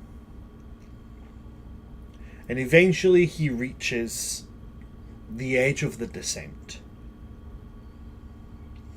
And he goes as if to swim over and into it, when from the silt beneath him, a hand bursts up, but a large hand, constructed of many pieces of bone, grabs hold of him and pulls him down. But pulls him down then like pins to the ground. And as he struggles against it, stirring up a lot of the sand, a voice is just going to say, there's no point struggling. I'm much stronger like this. And Feather is going to step from behind a rock, but not the Feather you guys are used to seeing. Feather with a very thin, emaciated face, sunken eye holes, glowing eyes, and a staff in his hand. And he's going to say, now we're going to have a little talk about someone we both care about and what not to do. And that's where we're going to end next. We're not going to end next session there. We're going to end today's session there. That's where we're going to end today's session. Thank you very much to all my players for coming and playing there today. Thank you for everybody that came to watch us, and for all the new people we had coming in. Thank you for those who followed along to the channel. If you do want to continue supporting, do go and check out all of our social medias. We've got all of them at World Tree Quests. If you can, please do us all a favour. Go and check out the YouTube channel, hit that subscribe button. I've got a wee tiny bit of a backlog. They will be sorted out by the end of this week. We do have a new mini campaign coming up that is called Welcome to the Academy. We're hopefully going to be starting that sometime in April. However, stay timey-wimey on that one. But we are going to be getting, we're going to be releasing the cast soon as well. It's going to be very fun. If you would like to come along and see that one, any and all proceeds, we will be fundraising all the way through it. There will be a link to the World Tree quests. I don't know, I'm trying to figure out how to set it up because I'm technologically backwards. Worst comes to the worst, it'll be the World Tree quest, PayPal, and then when I make the donations, I will release, you get a number with the donation, so people can go and Google and like, oh, did this actually? I'll release them publicly on our social medias. But it will be half of the proceeds we raise will be going to the Critical Role Foundation, because anytime we fundraise, we always fundraise for them because they've got an emergency fund and they've got their fingers in a lot of pies and they do a lot of really wonderful things with it. And on the other side of it, we will be fundraising for Outright International, who work with LGBTQIA plus youth, specifically helping those who require gender affirming care to receive it where they can get it. And I feel like if we're going to be doing something that is mirrored after a certain magical school, we might as well fuck the turfs while we do it. So there's always an added bonus. So if you want to come along and you want to donate, please do come and do it. We will also have little kind of in-game prizes that can be achieved by the fans donating. So the more you donate, the more you can help the party out in the long run. It can be really, really fun like that. Other than that, I've got nothing. I haven't filmed anything new on TikTok, but I'm just going to say if you want to see some stuff, go check out Son of Asgard on TikTok. I'm going to pass over to the rest of my players. Kyle, anything? Just the usual, which is if you want to see me in a DM seat instead of a player seat, you can find me on Start Playing at Just Kyle. I will be possibly looking into running a Sunday campaign later on. That's going to be decided what campaign it's going to be. But again, I run Vox campaigns that are getting heavily expanded. All the chaos and all the fun, but that'll be all for me. Fantastic. What about yourself, Danny? Anything for you at all? Nothing more than the usual, and I don't feel like repeating it all. Here's a cat. Fantastic. Go check them out. If you want to see where you can see them, go and see them on one of our other lovely episodes of this. What about yourself, Tom? Anything you'd like to plug at all? Hi everyone, I'm That One Warlock. I make the saddest characters you've ever seen on the internet. You can find me here every Thursday playing as everyone's favorite Twinkie Noble. On Mondays, you can find me on the Starshard Stories Twitch with the lovely, ever-radiant Madness Diamond, playing as in a game of Werewolf the Apocalypse, where I play the Therouge Glasswalker Travis. On Tuesdays, you can find me on Game Raider Girl's Twitch channel playing in Realm Walkers, where I play backer Josh Drums, who's just a tiny little halfling guy who wild shapes into dinosaurs. And then finally, Wednesday, you can find me on the Dyson Autism Twitch, playing as everyone's favorite werewolf dilf, Connor Hottison, who's the Lycan Bloodhunter Barbarian, who just took his 3rd level in Barbarian and is ready to fight gods. You can also find me across all of the social medias at That One Warlock in some way, shape, or form. And that's me. Fantastic. Thanks very much for that, Tom. And yourself, Diamond. Hi, I'm Madness Diamond, but since we're friends now, you can call me Dime. On Mondays, you can also find me on the Starfield with the lovely That One Warlock, where we play Werewolf the Apocalypse, the W5 edition. Our chronicle is called Guardians of Neptune's Cairn, where I play Soiree, the silver-fanged Ragabash. It's a good time. You should come join us. And then on Tuesdays, you can find myself with our lovely Salted Cove over on Dinner and a Game, where we play Emerald Sanctums, our lovely World of Darkness Orphans campaign / Splat, where we all play different playbooks, because why not? It's more fun that way, more chaotic. Where I play Bay, the very human hunter who's very squishy, who is now going to become the gayer version of Geralt because they now have a magical sword, which I figured out they can use. And then on Thursdays, you can find me here on Roll Tree Quests, where I play Melusine Luz Vestra, your Battlemaster Fighter Barbarian on Fathoms below. If you want to find me anywhere else, I'm Madness Diamond on most socials, unless you're looking for me on TikTok, and I'm Madness Diamond 2.0. I'm a cosplayer, an actual play performer, and a writer. You can see a little bit of all that creative content that I post on all those socials. And I also work with a nonprofit called Decrim 305, which is a sex worker-led nonprofit ran by sex workers to help give outreach to many different disenfranchised communities. So if you'd like to keep up with that, you can find that in my link tree or my Beacons link, beacons.ai/madness time. That's me. Fantastic. Thank you very much, Diamond. Last and most certainly not least, Selkie, what about yourself? Hello. You can find me pretty much everywhere at Salted Cove. You can find me on Tuesdays with the lovely Diamond playing Emerald Sanctums, where I get to play Fiaca Miren, who is a pirate captain from the 1700s. Everyone's worrying him half to death. He's losing his mind just a little bit, and he might take a nap with the boyfriend he finally found. And then you can find me here on Thursdays, obviously, playing Echo, who does not know how to deal with social interactions whatsoever. They never had to be social, and now they have to be social, and it's uncomfortable. Because, as I always say, they have the wisdom to tell what you're feeling, but not the intelligence to know how to deal with it. And then you can find me every other Friday on Dinner and a Game, playing Cyberpunk Red, where I get to play a homicidal jester. We're going to be playing the second session of that next week, where we actually get to do the heist that we're planning on doing. And then on Saturdays, you can find me currently on Meister Hypester's Twitch channel playing Vampire the Masquerade Endless Nights, where last session my character Emerald Fane, who's a very high humanity vampire, watched both one of their dads and their boyfriend get torched. They are dead. It's a problem. And yeah. I'm done. Fantastic. That's everything from my players, so that's everything from me. Thanks for coming to see us today, guys. I've been your DM of Doom, Son of Asgard, or World Tree Quest here on Twitch.